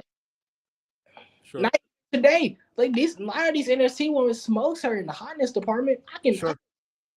The problem is this goes back to the central thing we've been saying for weeks, and most importantly on this video. The Triple H regime must go. Like a political, I almost want to make a political poster. Nose man must go. And I'm gonna have Victor make me some art or something. No, he has to go. He's the number one problem. Let him, he has enough riches, dude. Go home with your family for a while. I don't know if him and Stephanie's still on good terms with all the Vince stuff. Go home to your daughters. Go to your mansion. Go home for a while, dude. You're bereaved of ideas. I'm tired of you. Literally, with the rehires you had, you brought back Bronson Reed, the girl with the multicolored hair. She's cute, but she doesn't have any personality. Whatever the hell her name is, the one with the knee problems. You brought back goddamn everybody unimportant. The Club. Goddamn Mia Yim. Mia Yim is not that special, dude. I'm sorry. She was hot as Reckoning, but that was about it. She brings nothing, and she will be okay if she wasn't such a mark. She's such a mark. The only thing I like about Mia Yim, she actually has a lot of respect for Shelton Benjamin, who does not get enough credit for how talented he is. But that's the only thing I like about Mia Yim. She is a SJW, a block machine online. Like girl, you're not that special. Like you try to be Bianca Belair with the hood stuff, but Bianca Belair and Sasha does it better. And I'm saying this about Sasha. I'm the person that don't even like Sasha, but Sasha has more charisma than Mia Yim does, which is why she went to Japan and conned them out of money. But let's look at this card. This is a Puerto Rico card. No hot women. Look at this garbage. Deal with all these SJWs because there's no SJWs in the UFC. Yeah, you think not many at least. If it's some there, it ain't a lot of them, and they get weeded out real quick. You think Conor McGregor wants to be associated with SJWs? No, he probably will smack him. Probably. Let's look at this card here real quick. Let's look at this. Omar. Oh, I took it down by accident. Hold on. Oh shit, did I close it? Let me open this back up. But it was the hottest woman on this Backlash card by default is Zelina Vega. And a lot of people in modern terms wouldn't, because the biggest asset that Zelina Vega has is the way she dressed. She's not hot, but the way she dressed makes you think she is. Zelina Vega is She's a boss. She dresses like a boss. I love that about Zelina. She's along the lines of a Sable. She has like a nice body, but in how she dressed. Because Sable used to She dressed hot. Yeah, I agree with you on that. She's along the lines of a Sable. I mean, Maxine Dupree might be on the show. They might have her. I don't understand how she's not doing. She's all right. I looked at her. People think she goes gaga. She's cool. She's all right. Who, Maxine Dupree? Yeah, she's all right. I looked at her a couple times. She looks about average to me. She's okay. She looked better. Don't get me wrong. She looks better than everybody that Triple H pushes, but she's not like a dime piece like people say she is. She's all right. She's like a 7, strong 7. She's all right. 7 is so good. And you gotta keep in mind, I put a lot of weight on as far as ranking women on you. You have to have a body. She's kind of thin. She looked like a typical. She don't do nothing for me body wise. That's why I'm saying she's all right. Yeah. Face wise. She's cute, but she's not. She's kind of on the. She's like, you know what I put in there? She's slightly cuter than Lacey Evans, like slightly. She might be a tad above Lacey Evans because Lacey Evans kind of got like more of a athletic body, and I'm not really into that. Lacey's got a cute face, but that's about it. She's on the par with like a Lacey Evans to me, as far as like people going gaga. People like her because she's blonde, kind of tall looking. Like that's why they like her. She's all right. Let me look at her again, but from what I've seen, she's not. She's like kind of like Lana. Lana's hot, but she's like a little below Lana. She's in between Lana and Lacey Evans to me. That's what Maxine, what's that, Dupree? That's what she's kind of like, or whatever. She's kind of like because I don't think the Michelle McCool looks that good. A lot of people go gaga over. She's not that cute to me. She was mad at mine. Yeah, you know what? I'm looking at some of these pictures. I take that back, dude. Maxine Dupree does look good. I take that back. I'm looking at her again. Never mind. She looks good. She looks good. She can have a slightly more better body. She looks good. I take that back. She's got woman lips. Yeah, she looks good. I take that back with Maxine Dupree. Yo, where's she have a little more body, but yeah, she looks good. Where Leah at? They need to bring her. Leah's on SmackDown. She's just kind of floating. She's on SmackDown. She's in my universe. She's in my GM mode on wrestling. She's actually getting a good push. Triple H, stupid ass. He's a moron. Imagine like Aaliyah. You're leaving like Damage Control is able to be on TV, but Aaliyah's not. Right. And then when Aaliyah's on TV, she's losing to an ugly hag like Natalya. Like, come on. Fucking like, bro. I respect Natalya for all her accomplishments wrestling wise, but she's made herself look disgusting progressively over every year. She looks like a bull lady or something. She looks nasty. Sorry, Natalya. Nothing personal. You just don't look great. I don't like Natalya. She can work. She's all right, but it's just like I don't care about her no more. Even then she's nowhere. She's not like Brett. She's nowhere. I mean, Brett, she can wrestle like Brett. She's got slightly more personality than Bret Hart does too. I thought Bret Hart was a bit overrated. I didn't like Bret like a lot of Attitude Era fans. I didn't see the big deal with Bret Hart till like 1997. He wasn't a big deal to me. He wasn't a draw either. You know me, Omar. I put a lot of weight on draw. Bret was not a draw. He was a good wrestler. He wasn't a draw. It's no proof that Bret was ever a draw. I agree. Shawn Michaels wasn't a draw either. So Shawn Michaels is just more entertaining than Bret Hart, but he wasn't a draw though. Well, I gotta disagree on that. The biggest, smallest drawing champion was Macho Man Randy Savage. That's it. Nobody else drew as a small champion. Nobody. But I gotta disagree on that charisma part. No, Natalya doesn't have Bret Hart didn't have the best. He wasn't the best character, like the best at charisma. But Natalya does not have more charisma than Natalya has better facial expressions than Bret Hart. To me, people think promos is just talking. No, because that was the case. Everybody in AEW would be a good promo. They got people that get loud on a mic and all of that and make one serious face, but they don't have range. Natalya knows how to quiet. She's not, like I said, I don't really care for her like that. She knows how to cry on cue. She knows how to she makes different faces. She's not making one face. Bret Hart had one facial expression. Serious. That was it. That's what I mean by Natalya was she's a better overall performer than Bret Hart. Bret is just slightly more polished because he's a male athlete than Natalya is. But Natalya is actually a pretty good athlete. She moves well. That discus clothesline it actually looked like she's hurting you when she hit you with that spinning clothesline. And her sharpshooter looks better than every male not named Bret Hart. It even looks better than Sting. Sting is awesome, but he does not have a great looking sharpshooter. Well, I'm not the biggest fan of Natalya. But I understand though if you like her. I don't like her. I'm just saying she's a good female wrestler, but she's nothing. You can't do nothing with her other than that. Yeah. I understand. I don't like her like that, but cool. She's a serviceable worker that she can justify her job. Let's put it like that. I can agree with that. But Aaliyah, like Triple H is a fucking moron. Like you said, he needs to go. Like when we have Damage Control and Bronson Reed, like bro, if you're gonna give us this more shit, at least can we at least get some Braun Pace matches? That's Right. all. Like especially now that Stephanie's not around, it's nobody in the backgrounds, a strong woman voice going against it. Medusa doesn't work there, thank God, and Stephanie's not there. What better time to have it than now? Linda is not winning that Senate shit. After that stuff with Trump, she's done, dude. Give up on Linda being. She's gonna be she's gonna always have money because of her name. Linda is going to work for some charity or something, probably for the rest of her life, some PR company. She's going to be fine. Give up on Linda being a big-time politician. It's never going to happen. Vince will be a politician before Linda, just because, for the simple fact, if Donald Trump was president, why can't Vince be? That's it. Come on. So give up on we trying to get Linda. It's not going to happen. I've been trying for 10 years. It's not going to happen, dude. Give up on it. I would love to see how America will be under Vince. It'll be similar to probably Donald Trump. I would imagine it'd be pretty similar to Donald Trump. You're right. White House. What up, G? I was just about to say that. He go his morning dress go. What up, G? Yeah, he gonna come up. And Coach Man gonna be with him. That's gonna be funny. Victor says Triple H fears beautiful women. He does because his wife.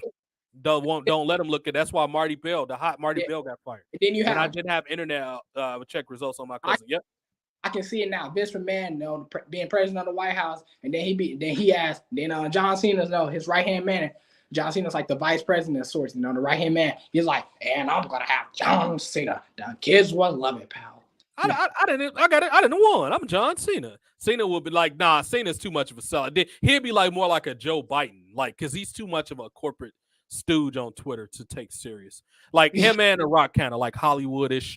Now, somebody that keep it 100 on. I'm trying to think of a wrestler, Sabu, but he's too extreme. I'm trying to think of a healthy medium of somebody that's not a sellout. Like Baron Corbin doesn't get online a lot. I love that about Baron Corbin. What about? He tells it like it is when he does, though. What's that? What about Stone Cold? You think Stone Cold could be like the vice president? Nah, he's too much of a corporate sellout. Now Austin, no, not gonna happen. He's way too. If you watch him tweet and stuff like that, he's way too cucky now. He's not as bad as Mick Foley and people like Cena, but he ain't that close either. I'm sorry, he's not that far off. He's kind of in the middle. Now all those top level, Kurt Angle, they all cucks now. Every single one of them. Kevin Nash, kinda, but he's wishy washy. I think Kevin Nash takes estrogen pills when he wake up. His emotions are like a woman that's pregnant. I don't know what's wrong with that man. But the one that's keeping 100 out of them was Scott Hall. Why do you think he was never in WWE? Minus the alcohol problem. That wasn't the only reason. He was way too outspoken for them. He will speak up about, at the time in 2015, he was saying that it was, and I've listened to it, I played it on my show before. He was saying, we got some guys down in NXT, but it's not any big guys training them. I don't understand what's up with that. And it's weird that Scott Hall and Kevin Nash voices kind of sound similar, probably from them being friends forever, but Scott Hall back then was saying in little ways that Triple H was a mark. You cannot have cruiserweights train heavyweights how to wrestle. It does not. How? You don't walk your life around as a heavyweight. Can you train as a crew? You can teach them how to bump and take a flat back, but you can't teach them psychology. You're not a giant. How does a cruiserweight teach a giant psychology? You're a fucking cruiserweight. Now, the one exception, and not to toot my own horn, is probably me. Because I know because I'm a cruiserweight. I'm like 215. But I'm really like 200. I'm going to lose about 15 pounds. But the reason is I know how to look at stuff from a lot of different perspectives. I grew up around a lot of good wrestling. I grew up watching Mid-South. Other than the Attitude Era and a little bit of Ruthless Aggression, my favorite era of wrestling was Mid-South wrestling from 1983 to 1985. That was some of the best pro wrestling I've ever seen in my life. And it happened in the 80s in a small-ass building in Louisiana, sometimes Oklahoma. See, us Midwesterners, because I'm from the Midwest, so is Omari. Us Midwesterners, we have to understand, we are the real American people. Like, we're the real Americans. Everybody else is kind of sellouts. Us in certain parts of Texas are the real American peoples. The people, I should say the Midwest and the South. The West and the East Coast, generally, with the exception of people like JoJo, are sellouts. They're all with this all current regime crap, this SJW stuff. The South and Midwest are legit. And, I'm sorry, Victor's from the West Coast. So, not Victor either. But, for the most part, they're selling because they're in large markets that have all this SJW crap. But before we get any further, let's try to knock out this awful card in Omari. Now, Bad Bunny is the host of this crap show, and I gotta look up Spring Breakin' after this. This does not look like a card that has any business being in Puerto Rico. I don't understand the hype with Bad Bunny. Like, okay, he's popular. I ain't gonna lie, he's not that big of a deal, even though he's popular within the Spanish community. Go ahead. Like, I mean, like if you're like, I know like a lot of people, it's not a fan of modern day hip hop. I would say like the 2010s and now hip hop. But WWE, if you're gonna get Bad Bunny, why didn't you get guys like Travis Scott, guys? No, Juice WRLD. Well, the reason they probably didn't get Travis Scott because they don't want to get nobody trampled, because he gets people trampled at Astro World or whatever it is. But if you don't want to get your best bet is to go with Snoop Dogg. Snoop Dogg is always a good go-to because he's a good entertainer. And I know he was just at WrestleMania, but I will get Snoop Dogg as much as I can because he's actually he's a good professional wrestler. See, this is what I mean by WWE not being with the times. Like in 2017 and like 2018, like they could why didn't they get someone like they just now getting Little Uzi Vert, even though Uzi Vert is not that charismatic. I would say 21 Savage. 21 Savage is decent. Yeah, I like 21 Savage, but 21 Savage made the soundtrack for Mortal Kombat. That tells you how connected to culture that he is. He was on goddamn Mortal Kombat 11. He was on the main commercial for it. Yeah, you got 21 Savage, or you could have got 6ix9ine. You could have like played. Maybe 6ix9ine. I would give you 6ix9ine because he's a clown. I would give you that. He could have had them out there. 6ix9ine could have been in a feud with somebody probably like The Miz or something like that. I could see that. He's the only one that can make The Miz a babyface is 6ix9ine, a celebrity. He kind of remind me of the Ball twins, but 6ix9ine has more charisma than a Ball twin. But he's a little brat like them, though. Yeah, 6ix9ine is somebody he could have had a program with John Cena. You a phony G with the sticky, with the blicky. I could see him saying that goofy shit or whatever. That makes sense because John, and then that could have led to the Doctor coming back. Right, John. He could have had a battle rap, and he probably would have smoked him. Wale is okay, but Wale is a better host. Wale is not a good entertainer. Like, he can't get in the ring and bump and stuff like that. But Wale has a passion for wrestling because he hosts Wale Mania every year for around WrestleMania season. But Wale is a wrestling fan, but he's not that charismatic though, because he did okay with that New Day, facilitating that New Day Usos battle rap. And the thing that helped with that was the fact that Xavier Woods slept with Paige. That's what made it good, because he mentioned the Paige thing and he burned him with that line or whatever. But other than that, it would have been WWE bullshit if it wasn't. It wouldn't have been that produced. That they got the Migos, but they got the Migos too late. They didn't get the Migos. The Migos should have been in WWE in Miami back in 2012. That's when they should have been. That's when they first popped, or at least in 2013. Or 2016 when they came out with Culture 1. Of course, yeah. Culture 1 was a good album. So was Offset's single album with the kids on there with his 4 kids. That was a good album too. You would have think they would have got them in 2017, considering that they released arguably the most popular song of that year with one of their Clout song. You talking about Clout? No, they had a song called Ric Flair Drip. Oh, Ric Flair. I know what Ric Flair Drip is. Yeah. You would think you would have been. I don't think Flair was under contract with WWE at the time. That's probably why they didn't do it. Yeah, that is true. WWE needs to know. I'm not saying that's not a reason to not do it though. Like, that's like, bro, pull your strings. You're WWE. You got Mickie James to show up while she was in Impact. You got Kurt Angle while he was barely out of his Impact contract. Like, it can happen. Like, you got people to show up while they was under contract. JTG was working for NWA when he put Shad in the Hall of Fame a couple years ago. Yeah, it made no sense. Ric Flair Drip was arguably the most popular song of that year. That's why me and you back was the other day was saying, oh, maybe it was my barbershop. Yeah, Ric Flair Drip was in 2019. Good call, Victor. Bro, a lot of kids nowadays he didn't even know who Ric Flair is. Know who Ric Flair is because of that song. That song, yeah. A lot of people your age and under, yeah. Why didn't you perform that? That's it's literally about one of your greatest wrestlers of all time. And you chose perform that. See how beyond the times they are. They're still stuck in like the 80s and 90s. You need to get with you need to get with the times. Now, they're not stuck in the 90s. They stuck in like the 70s or something like that, because they got these slow, boring ass wrestlers like Gunther. He would be in the 70s, not the 90s. Yeah, the 90s got cool people like Darby Allin on it. Yeah, you know. One thing I would say about as far as this culture thing, AEW, even though they're terrible and they at least try to keep up with the young people a little bit. They be having like Rick Ross and shit on the show. Like, come on, dude. Like, that's way better than what WWE's doing. They had Snoop Dogg doing a shitty frog splash off the top rope, even though that don't count because Snoop worked with WWE several times. But excuse me. The reason that Platinum Max Caster battle rap is the closest thing you're going to get to John Cena because they actually let him go off script.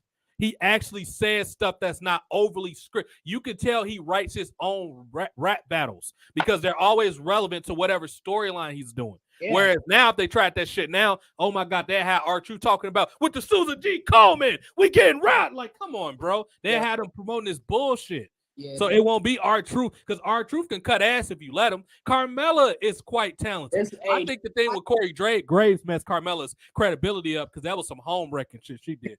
But prior to that, Carmella was like one of the most popular up and coming female, and I think she start messing her face up too because Carmella was fucking hot like 5 years ago. I don't know what's wrong with her now. She looks like she going to that, she getting that Bruce Jenner pack. I don't know what she got going on. But I agree with you though. What you were saying about like the rap stuff. That's why I keep telling people, like then when people always say, no, well, John Cena should bring back the Dr. Thugonomics back. I'm like, why? It wouldn't be good in this current age. No. Because of the SJW. It'd be nice to see him cut people's ass up, but yeah, it probably wouldn't put so much fit now. Well, the Dr. Thugonomics, it wouldn't. Well, like even though rap is popular nowadays, it wouldn't work because one, the stuff that he used to say would make SJWs mad. It could still work because that's what Max Caster does on in AEW. But WWE, it could, but WWE listens too much to the SJWs. Like Cena used to say some wild stuff. Like I remember he called Eddie Guerrero a illegal immigrant.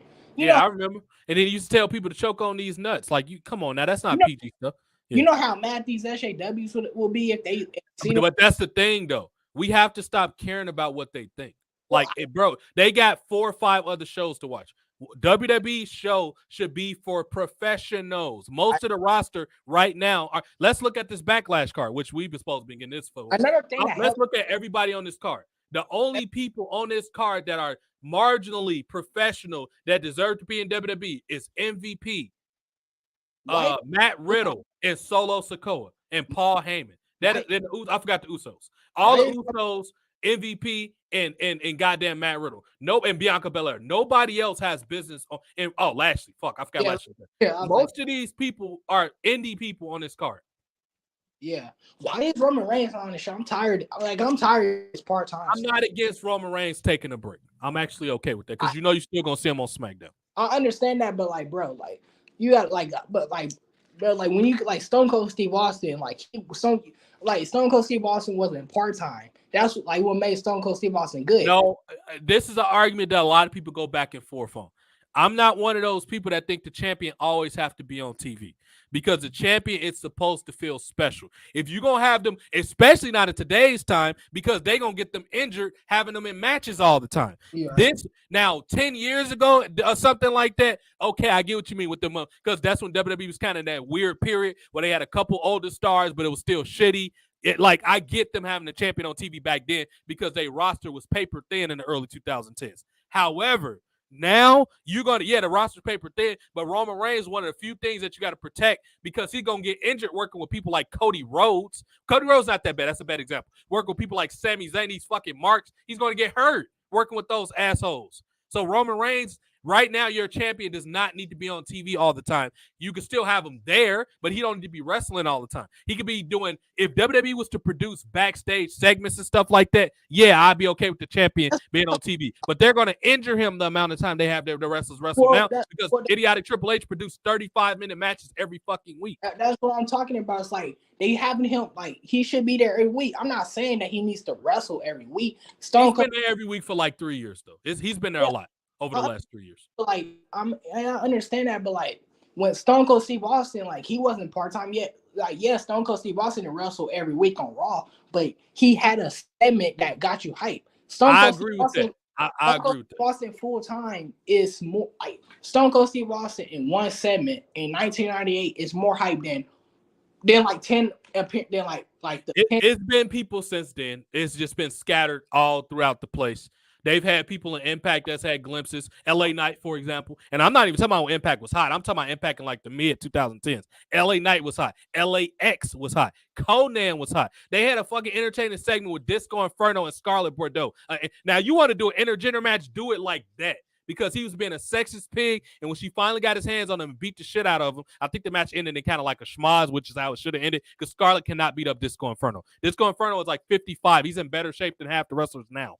And he trained Karrion Kross. That tells you the mentality that Disco Inferno has. He trained Karrion Kross. That shows you the type. Disco's still in good shape if you see him now. So it all depends to me how it's presented. Yes, I want the champion. The problem with wrestling is not only do they need to be on the beach, not only do they need to have bra and panties matches.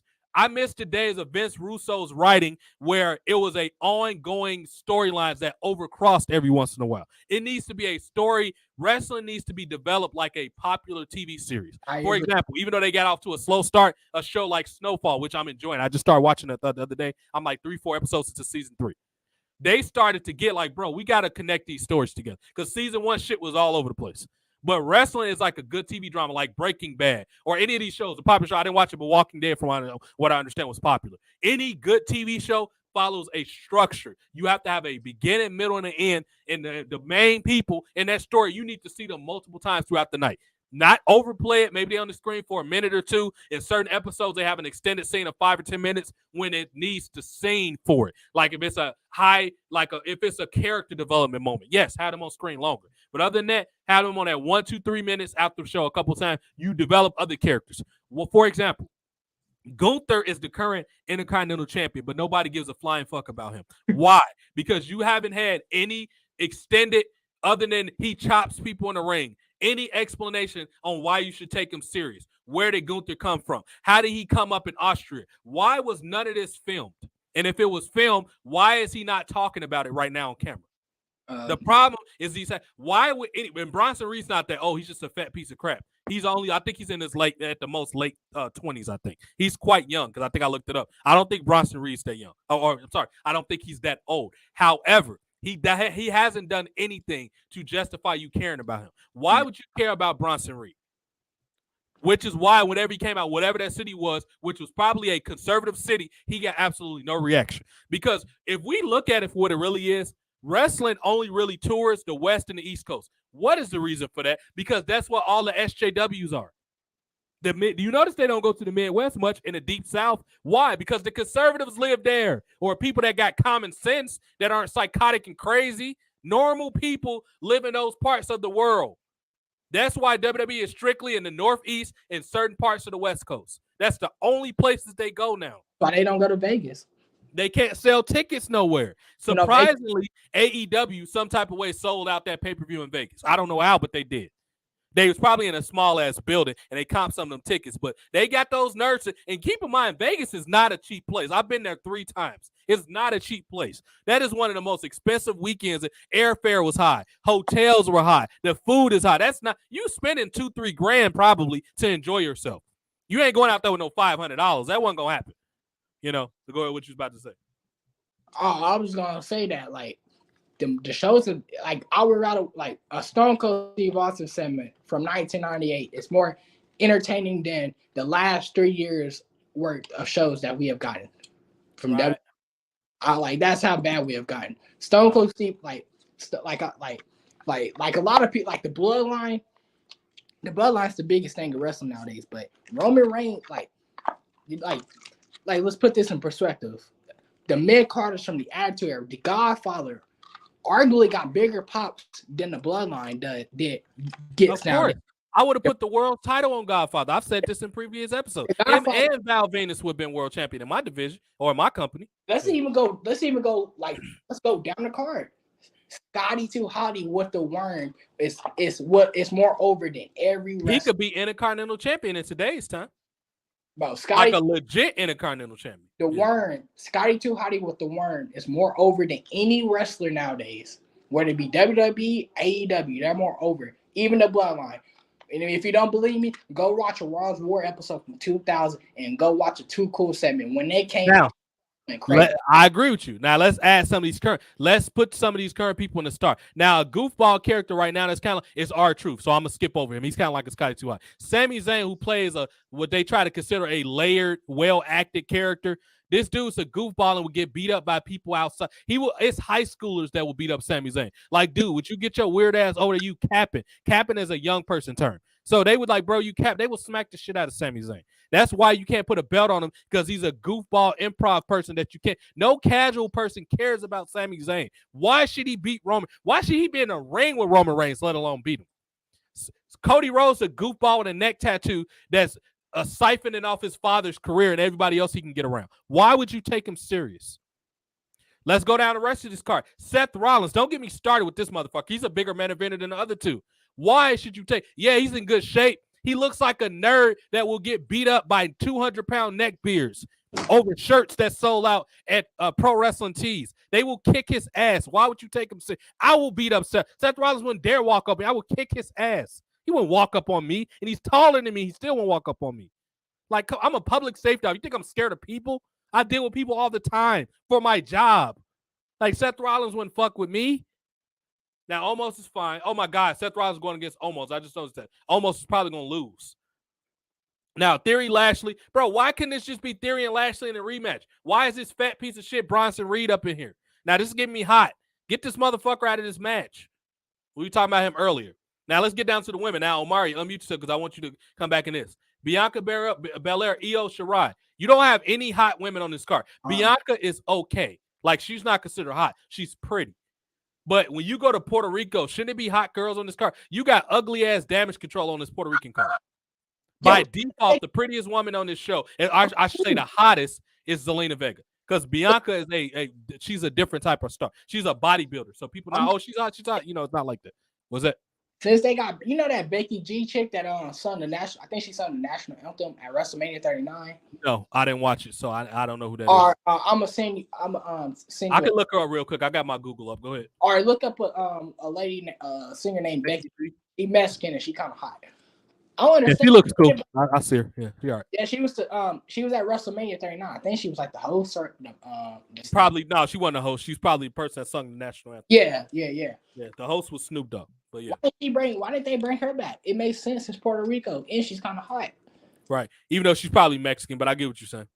Well, I mean, it's you can find a pop culturally relevant. Why not bring someone? Why not bring in Cardi B? Cardi B is Dominican Republic. That's close enough to Puerto Rico, and she's got charisma. You can restart that feud with her and Lacey Evans. And how about you have them in a match at SummerSlam? Why not? You could train Cardi B to take a couple bumps and go again. Lacey Evans is a professional. She'll work with Cardi B. Yeah. Cardi B is from the Dominican Republic. Have her show up at Backlash. Wasn't injured. We can get him a Soldier Boy. Who? I said if only Randy Orton wasn't injured, we could we start that beef with him and Soldier Boy. I think that's so old that people probably forgot about it. Now it's probably other stars you can.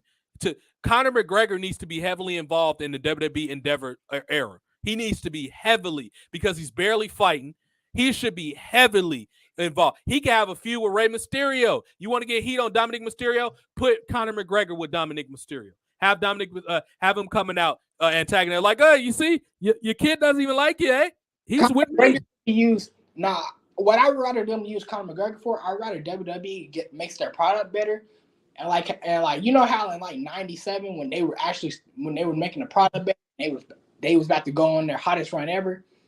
You make it might take about a couple years. I'm just procrastinating right now. Oh, my hair.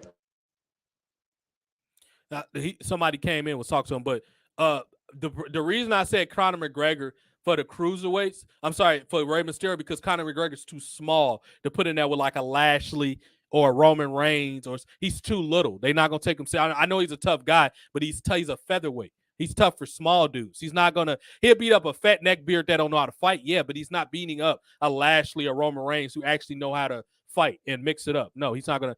You good, Omari, or you need a little more time? Because he muted his mic. But yeah, that's why I said but let me put this thing up. But none of these women on this Backlash card are hot. It is what justifiable reason would you have to take any of these people serious? And I'm gonna inbox JoJo about this too, because I've been meaning to get up with JoJo. But we have a whole show for JoJo. When am I off? Probably I get off late tomorrow. We can try tomorrow to have an after dark NXT MMA thing. You know what? I'll give you a show tomorrow, JoJo. It won't be till like probably 11 o'clock ish, because I get home at 9. I'll eat dinner. No, I get home at 10ish. I'll eat dinner and then we can get on. It'll be late, but we'll do a little late night thing because I owe him a show. We got to do a show with JoJo at some point. But what I was saying, Conor McGregor thing, like what I was Because I'll be saying. getting off early before he get on now. What's that?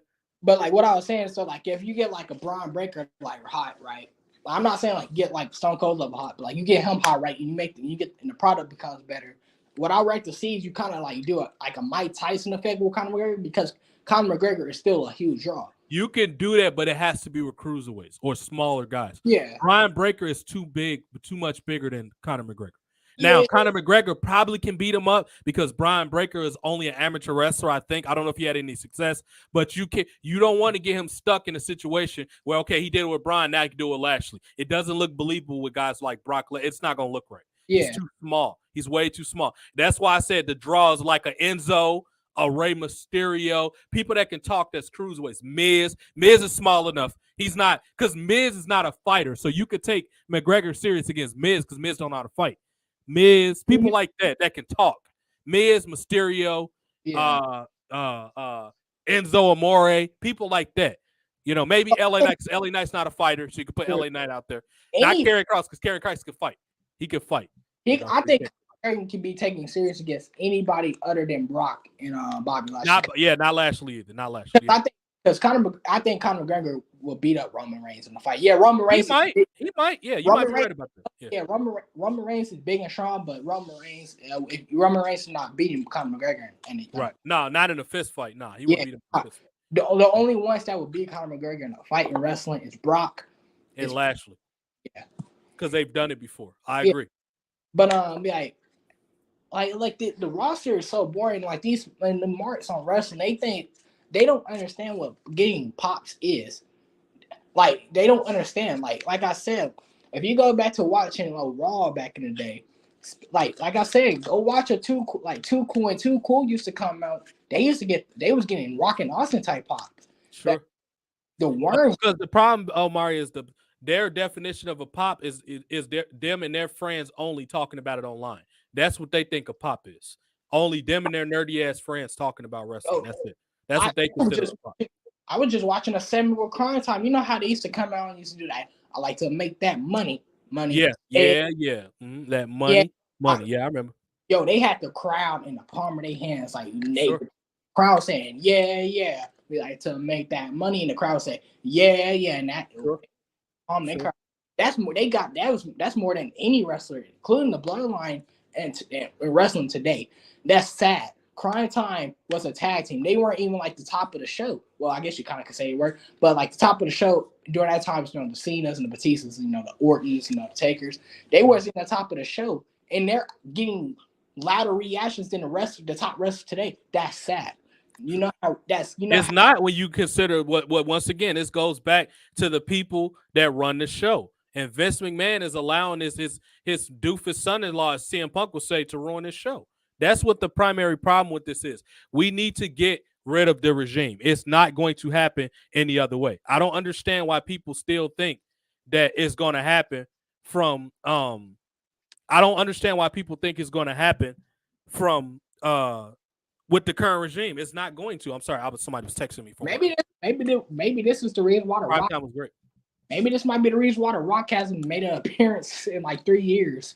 Yeah, that's probably true. I mean, that's probably true. Like, dude, I told you, the top guys, Lesnar, Rock, Goldberg, they know that Triple H is a draconian asshole. He's a draconian, closed-minded, counterproductive douchebag. They don't want to do work with this man. He's bad for your branding. He's bad for listening to advice. He's bad for being a team player. He's just bad across the board.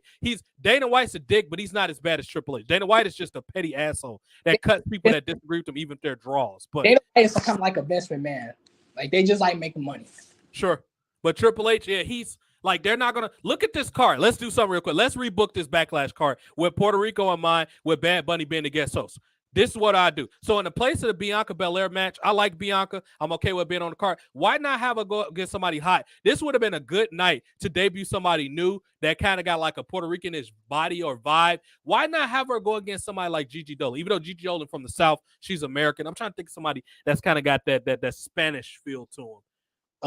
Or like an Aaliyah, somebody new. They could have built it up for a couple weeks, and Bianca say, I think Gigi Dolan would be a little better because she got more momentum coming out of NXT. Or even better, Nikita Lyons, who's from Las Vegas, which is kind of a party city. Look, Nikita Lyons should have went against Bianca Belair, even if she was a heel. He don't count. I mean, you could have had Kiana James. Kiana James was kind of. She's not charismatic enough. She hasn't been in enough storylines. Not charismatic enough. She's cute, but she hasn't been in those storylines. Well, she's more charismatic than most of this. She is, but don't nobody know who she is. Nikita Lyon will get over off the simple fact that she looked good. Well, to be fair, none of these main roster, nobody knows who none of these. No, they know Bianca Belair because she's had enough mainstream press. They know her. They know besides, Bianca Belair is like the one in the field. So, she's not like a Trish, but going off that, Bianca, I would have put Bianca against Lioness. I'm cool with that. It would have been for the world's title too, because the best way to debut Lioness is as a heel. Because the nerds are going to, she just got a spot because she's how she looks. You might as well go with it. I don't understand why people go against what the nerds want. If they want to bitch, whine, and complain, guess what? Give them what they want and let them complain. You might as well write it. They're going to go with it anyway. Turn her a heel. That would have been my world title spot. I don't mind Austin Theory versus Bobby Lashley. Take Bronson Reed out. I think that, I just don't really care about Austin Theory. Honestly, this should have been a rematch. That should have, but Cena lost. I don't know how you justify that match. Maybe Cena come in and cost Bobby or cost Theory the belt, and now you rekindle that feud, and they got a rematch at SummerSlam. Well, we were just talking about how the Rocks of the world, the Rocks and the Goldbergs and Lesners don't like working with Triple H. I think that's what Cena too. Cena's more willing to work than those guys, but there's a reason why John Cena only works. If Vince would have asked him, he would have did it. Yeah, that's one of the people. If Vince asks him, Cena will do it. Yeah. Now this match right here almost would be my Intercontinental Champion. I would have had him squash the shit out of Gunther and take that belt. That's what would have been right here. And I would have had Nigerian hot women dancers come out and dance, holding them up on the belt, and almost would be on a throne after that. Honestly, almost should win the King of the Ring and be king almost. Honestly, he ain't that charismatic, but that's what MVP is for. Honestly, at the point, I know the fans would complain. Have almost be like the Great Khali, the modern day version. Hopefully you mean by squashing people. Oh, okay. Yeah, I'm okay with him squashing people like Khali. Yeah. I agree with that. Either way, either have him squash or he would have been king almost, because I'm Nigerian, so I'm sort of biased, but I see how almost is good. The marks just don't get it. He just, keep his matches short because he's not that much for work. Zelina Vega is fine because she speaks Spanish.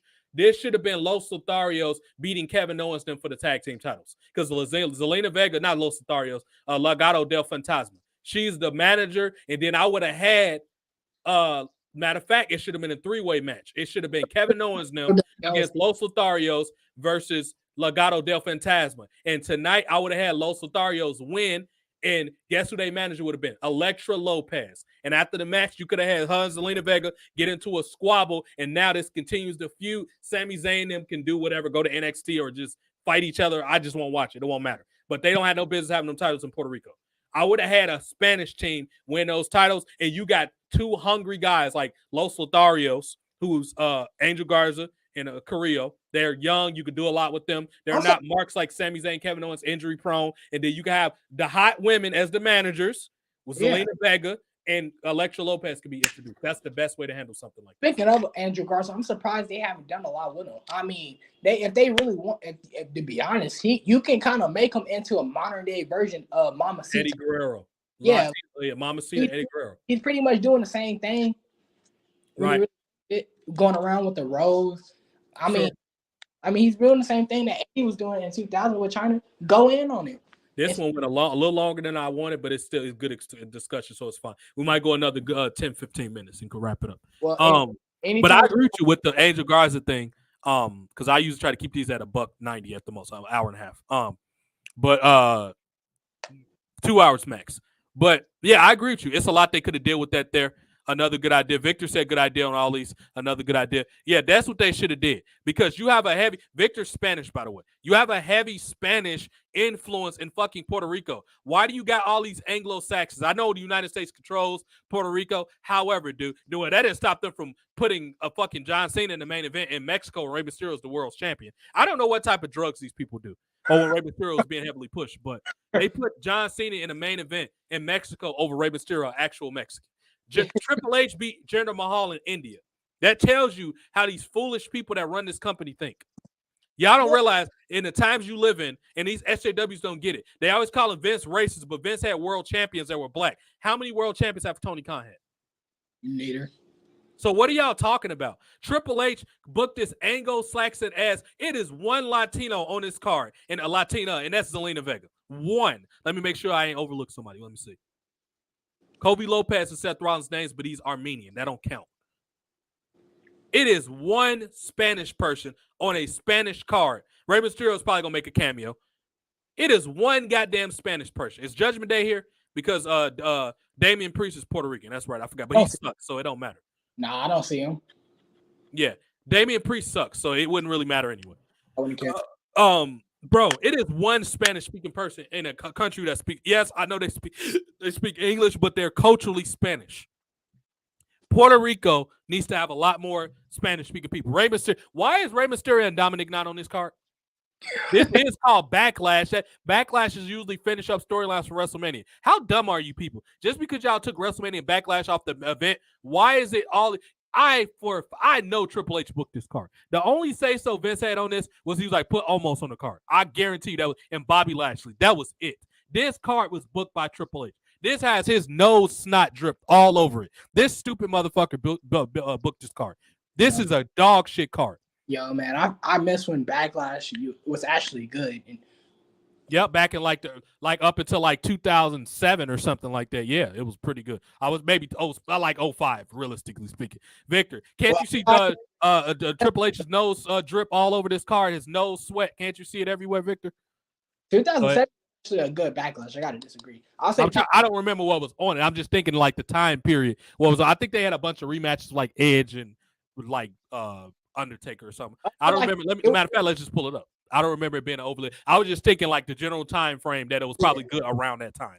It was good at like the 2010s, but it was good in like 07 because you had the Fatal 4-Way with Cena, Orton, HBK, and Edge.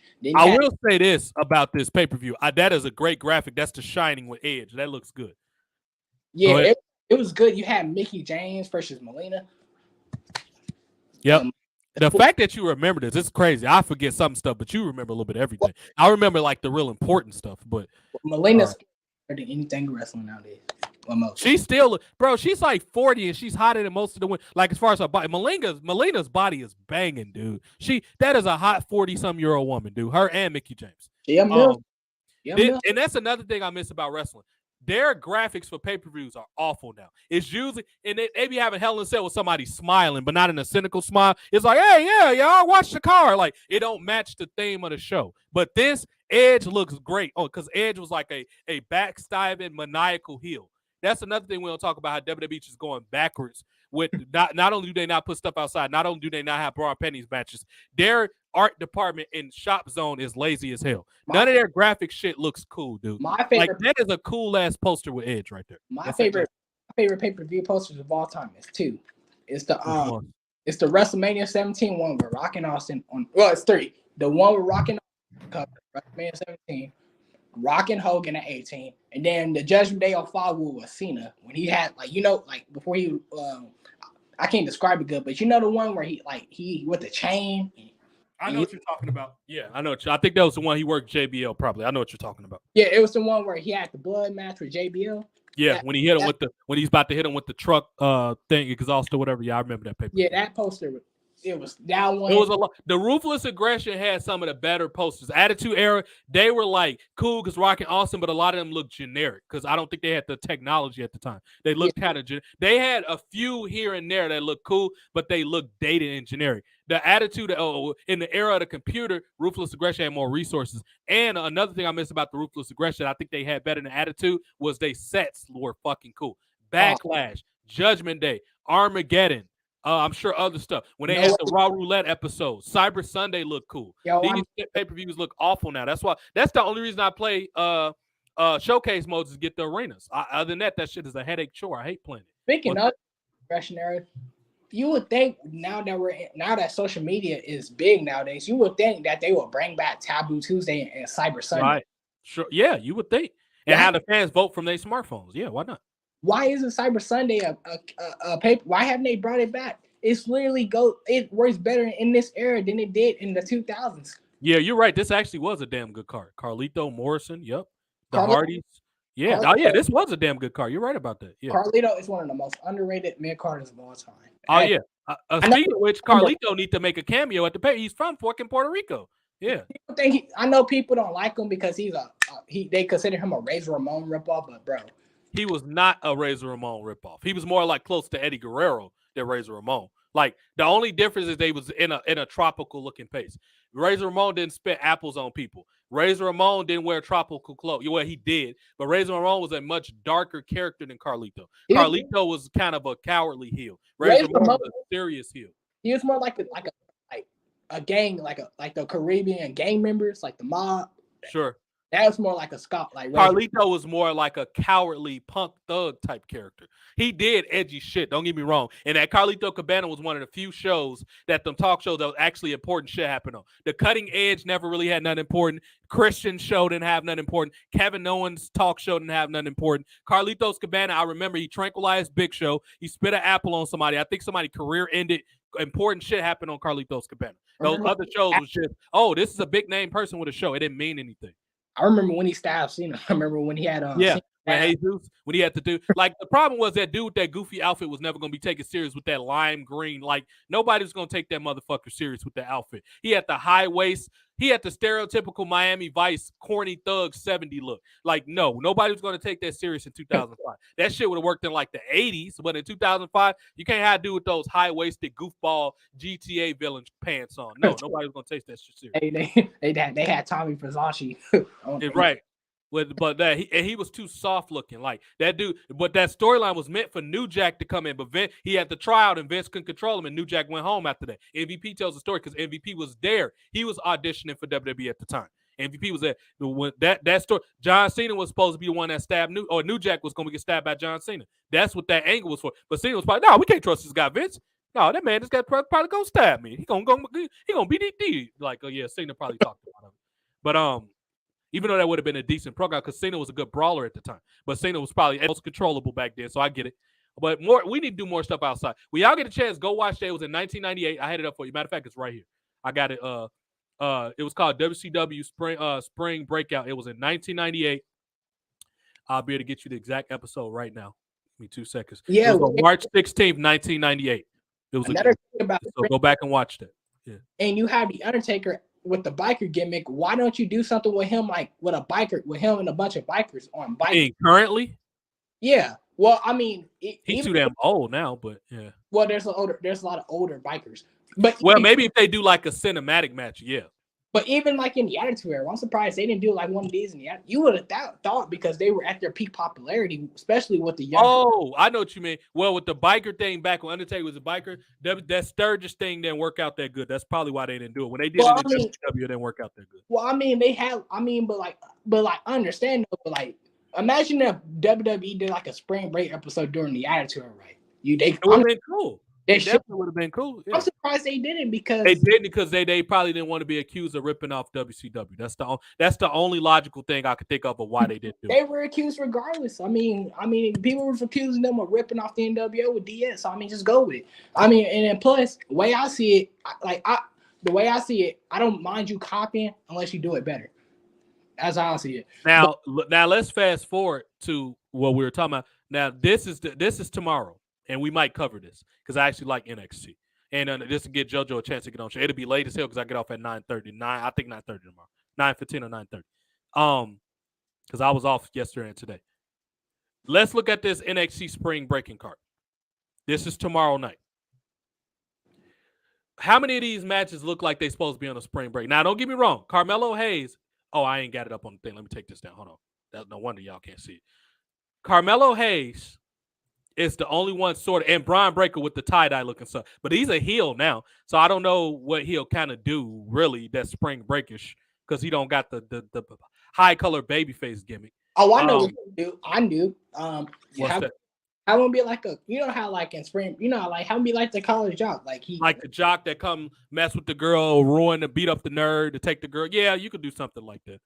I mean, that's pretty much what he is. I mean, that's what he looks like. I do. You know what? I do like my girl Fallon Henley's on this. I like Fallon Henley. Brian Breaker reminds me of a Flash Thompson. That's right from the Spider-Man. Right. Yeah, that's a good point. He's big, like he's a bully, and that's what he's doing right now. He's going around spearing everybody now that he turned heel. Sure. Now, that's going to be a gimmick match. Some people don't like that he's working with Andrew Chase. I think that's going to be decent. Him and Chase might actually be decent because that'll show that character. It's not what I would want. Brian Breaker, after this, I would say this. He need to get called up. He need to lose to Chase or beat Chase and get called up to the main roster. He need to be in that draft. He need to be in that. So does Chase U, though. Chase U need to be in that draft, too. They're not going to do shit. They've done everything they can do in NXT. They need to go to the main roster. Spring break is college kids going on the beach. Sure. Chase U is about college kids. But they're kind of like a goofy type. Well, yeah, you know what? We'll go with it. Yeah, you could do Chase U. Yeah, Chase U. But college kids when they're at spring break, they're being goofy. You know what? What they need to do is they need to because she's a cute girl. With Chase U, what's her name? Thea Hill. She needs to dress hot at that event because she's cute. They need to have, and she's usually the ditzy girl. She need to be kind of like how Cherry was, the one that was on the skates with Deuce and Domino. She was kind of like the innocent girl, but when they put her in a bra and panties match, she was looking meekish, and she finally warmed up, or like Ms. Elizabeth and took it off. That's how Thea Hill needs to be. Because she's got that charisma to her. She needs to be like that. I would say more like Miss Elizabeth when she turned heel and joined the NWO, and she hit a glow up. She had the dark leather. Yeah, I know what you mean. Yeah. Well, they don't need to turn her heel. I'm just saying the way she need to be presented on this event. They need to make her look hot. She need to have on like small shorts that show her figure. She usually kind of wears small shorts, but not really. They need to show her almost like with a V cut out. She needs to look, because Thea Hill's pretty. They need to show that off. Have her with some booty shorts. And have Breaker. Matter of fact, if Breaker lose, this could be the way they can have him lose the match. They can have Thea Hill distract him and like, girl, get off the rope or whatever. And then what's the name? Roll him up from the back. And he's pissed that he's lost. And if he's not going to get called up, you can continue the storyline that way. Yeah, and have Braun Breaker. And then he goes like on a Stone Cold Steve Austin 1998 rampage where he comes out he goes. Well, they not smart enough to do that in NXT. Maybe on the main roster, but not in NXT.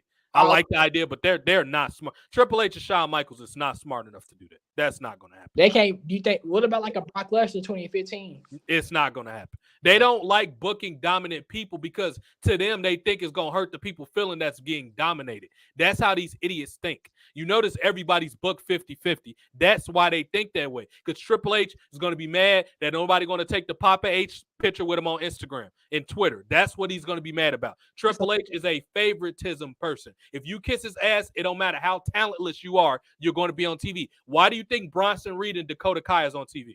They don't have any talent, but they're there because they don't make Triple H mad. That's why they're there. Why do you think these assholes with Gunther and Imperium is on TV? The only one that's marginally entertaining is Butch and Marcel Barthel. I forgot what they call them now, but there are the only people that's worthy of being entertained because they have a little bit of range for British talents. Now, they don't need to be heavily featured every week, but you can at least put them on TV sometimes in like backstage goofball segments. But they don't have no business being in 30-minute matches every goddamn week. No. But they're the only two people that have any business being on TV because they have a little bit of charisma. I think I was going to get back to this Chase U stuff. Braun Breaker should definitely win. I do agree on the Thea Hill. My only apprehension, I just want him to be caught up to the main roster already. Yeah, pretty much, yeah. Thea Hill, I agree. She is pretty hot. She's cute. Yeah, she's a cute girl. She got like that, and she can act too. She's not that old either. I think Thea might be a little younger than me, maybe 2 years younger. She's not that old. And plus, she's young. Like she's like 19? Oh, you mad at me? Now what? Now that you said that, I think she is 19. Hold on, let me double check. You might be right about that. I mixed her up with somebody. I think she is 19. Because you can kind of make if you do it right with her, you got like a Britney. Well, not as talented in course, but like you can make her like your own Britney Spears in a way. Because Britney Spears was really hot when she was really young. Well, maybe I think Cora Jade kind of got that already going on right now with the Britney Spears. Yeah. Fallon Henley's hot too. She's hot. She's girl next door hot. Well, Kelly, she's cute. Not hot. She's cute though. I said about Fallon Henley's cute. She's cute for got the Southern girl thing going on, or Midwest, whatever. By me, God, and like the trades, like plumbing, electrical, farming, stuff like that. She's hot for guys like us. Right. For like every day. She's like girl next door cute. Let's put it like that. Yeah, she's like she's cute, but she can also get her hands dirty. I will say this. I do like that they giving them a mixed tag match. I think this match is going to be quite entertaining. This match and that Chase U match. I think these are going to be the two most entertaining matches. That's why I might actually check this out. These are probably going to be quite entertaining. This Brooke Jensen, like the Keanu James and Fountain Hill stuff, I ain't gonna lie with you. I actually kind of like the storyline. I ain't gonna lie, even though it's like this storyline is something like from High School Musical, I actually kind of like it. No, it's cool. I like what I've seen from it. Don't get me wrong. I was just saying Keanu James can't be somebody you could put on the main rock because they don't know I who agree. he is. I was just saying though, it's like this is like something out of High School Musical, like out of the Disney shows from back in the day. You know, the world they want. I know what you're talking about. Yeah, like Lizzie McGuire. That's some. See, the thing with NXT, why they're head and shoulders better than every wrestling show that's on mainstream national television right now is because they actually have characters. The problem is Triple H is writing the show. If we had these same characters and they were written by somebody intelligent like Vince Russo, 90s Vince Russo, not Russo now, like somebody that think like a Russo or like somebody that write from a good TV show like a Wild 'N Out or something, or somebody from South Park, it'll be written well. It's just smart like people don't write this shit. What's that? Well, like this bridge, like the bridge just stuff is good, but like like HBK, you can't tell me otherwise. HBK is like, well, these young kids, they watch Disney Channel. They watch Disney Channel because this storyline, when you really think of it, this storyline is you would have. This is something you would have saw on a Disney Channel show back in the day, especially like Lizzie McGuire. Sure. You can't tell me it's the same thing. No, the world they want data type stuff like you see in that's some high school. Sure. That's essentially what it is. And Let's move on to these guys here, Channing Stacks and Tony D'Angelo. You talking about guys that get it. I knew when I first saw Tony D'Angelo, he was going to be good. The other guy I didn't know much about until he had that jailhouse fight with what's his name. But this match also is going to probably be long because Triple H, it's got a trunk match. I don't know. Oh, maybe they're getting put in the trunk. You know what? Now that this is a gimmick match, I'm definitely watching this. This is probably going to be the best match on the show. I don't know about Pretty Deadly. And this. I don't know too much about Pretty Deadly, but Tony D'Angelo. They're good. They're good offensive heels that piss you off. They're good heels. Tony D'Angelo, man, I love Tony D'Angelo. Pretty Deadly is kind of like a metrosexual group. They're going to be good. I could totally see the Tony D'Angelo character being like a GTA game, like some of the old GTA games, like because he's a Sopranos character essentially. Yeah. Right. From the old, from like the GTA 3 or something. Yeah. He's kind of like he's essentially like kind of like a mob leader. Now this Nigerian cat debuts, but he probably not going to be nothing special. We'll see. Obafemi, he's going against somebody former soccer player. He's debuting.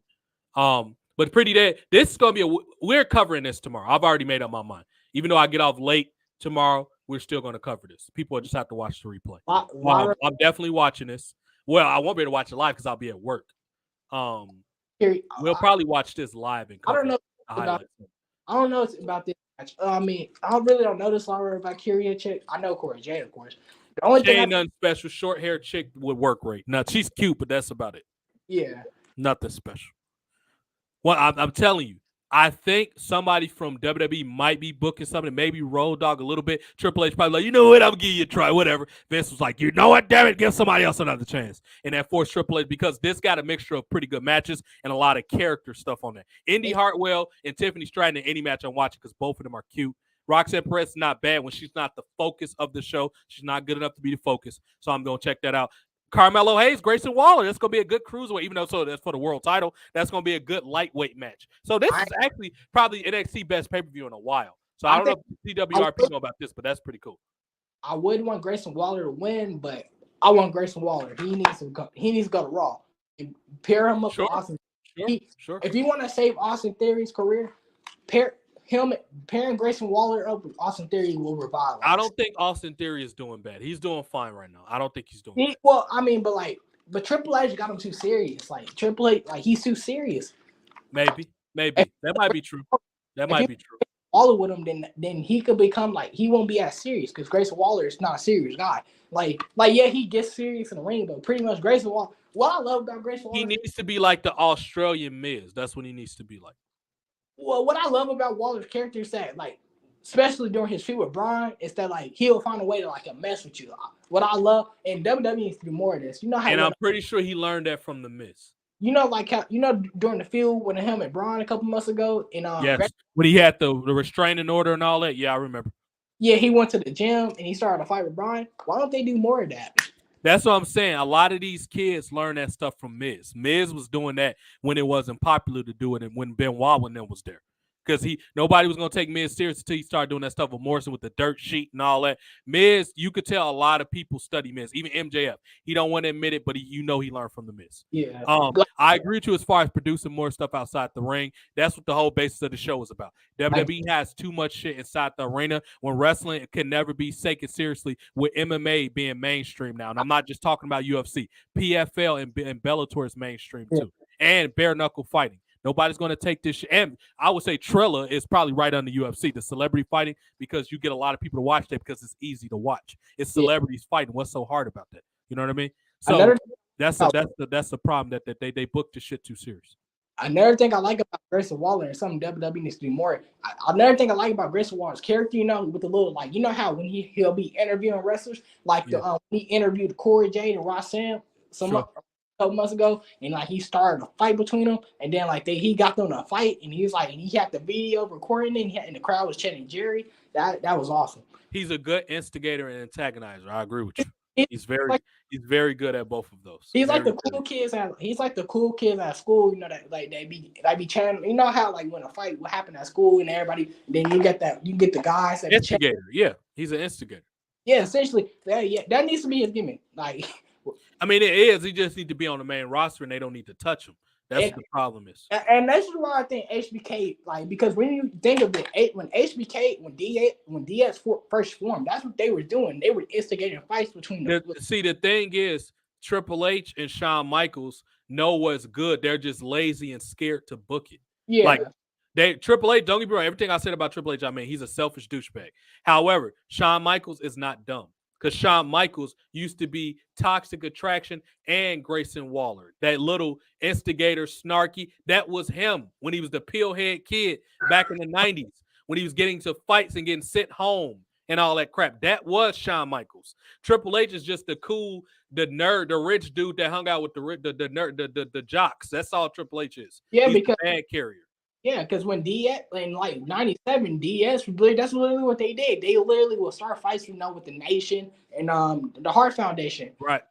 I remember we talked about that when they used to put the negative words on the wall with the spray paint and stuff. Yeah, we talked about that. I remember on the episode where DS were backstage and they had the Hart Foundation and the Nation all in the outside in the ring, and HBK said something about how Bret Hart was the leader of the KKK and the Nation of Domination. Yeah.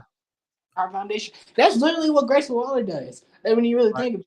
So but the problem is, the only thing about that, they're gonna have to build him up every week so people can know who he is. Casuals don't care about Grayson Waller. Yeah. They just gonna be and it don't help that he on a roster full of people that's got Australian and English accents, and most of them suck.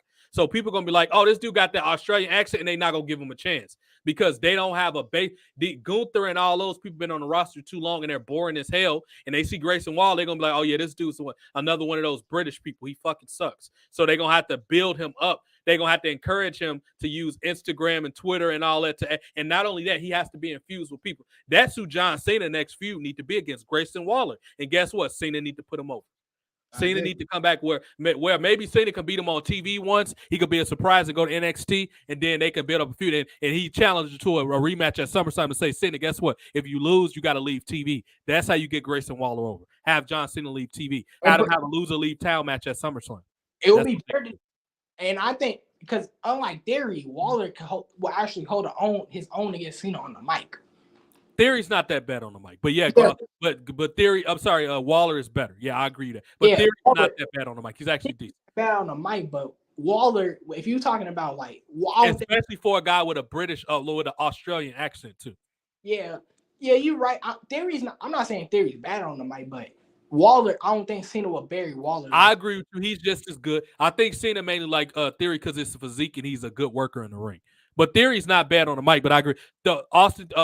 Grayson Waller is definitely more entertaining. I'll say that. Yeah. And another thing is with Grayson Waller is for him to be Australian, a lot of them are kind of dry. He's like the Iconics where he actually has a sense of humor. And both of those chicks were hot too. Both of them. I like Billy Kay a little better, but both of those chicks were hot.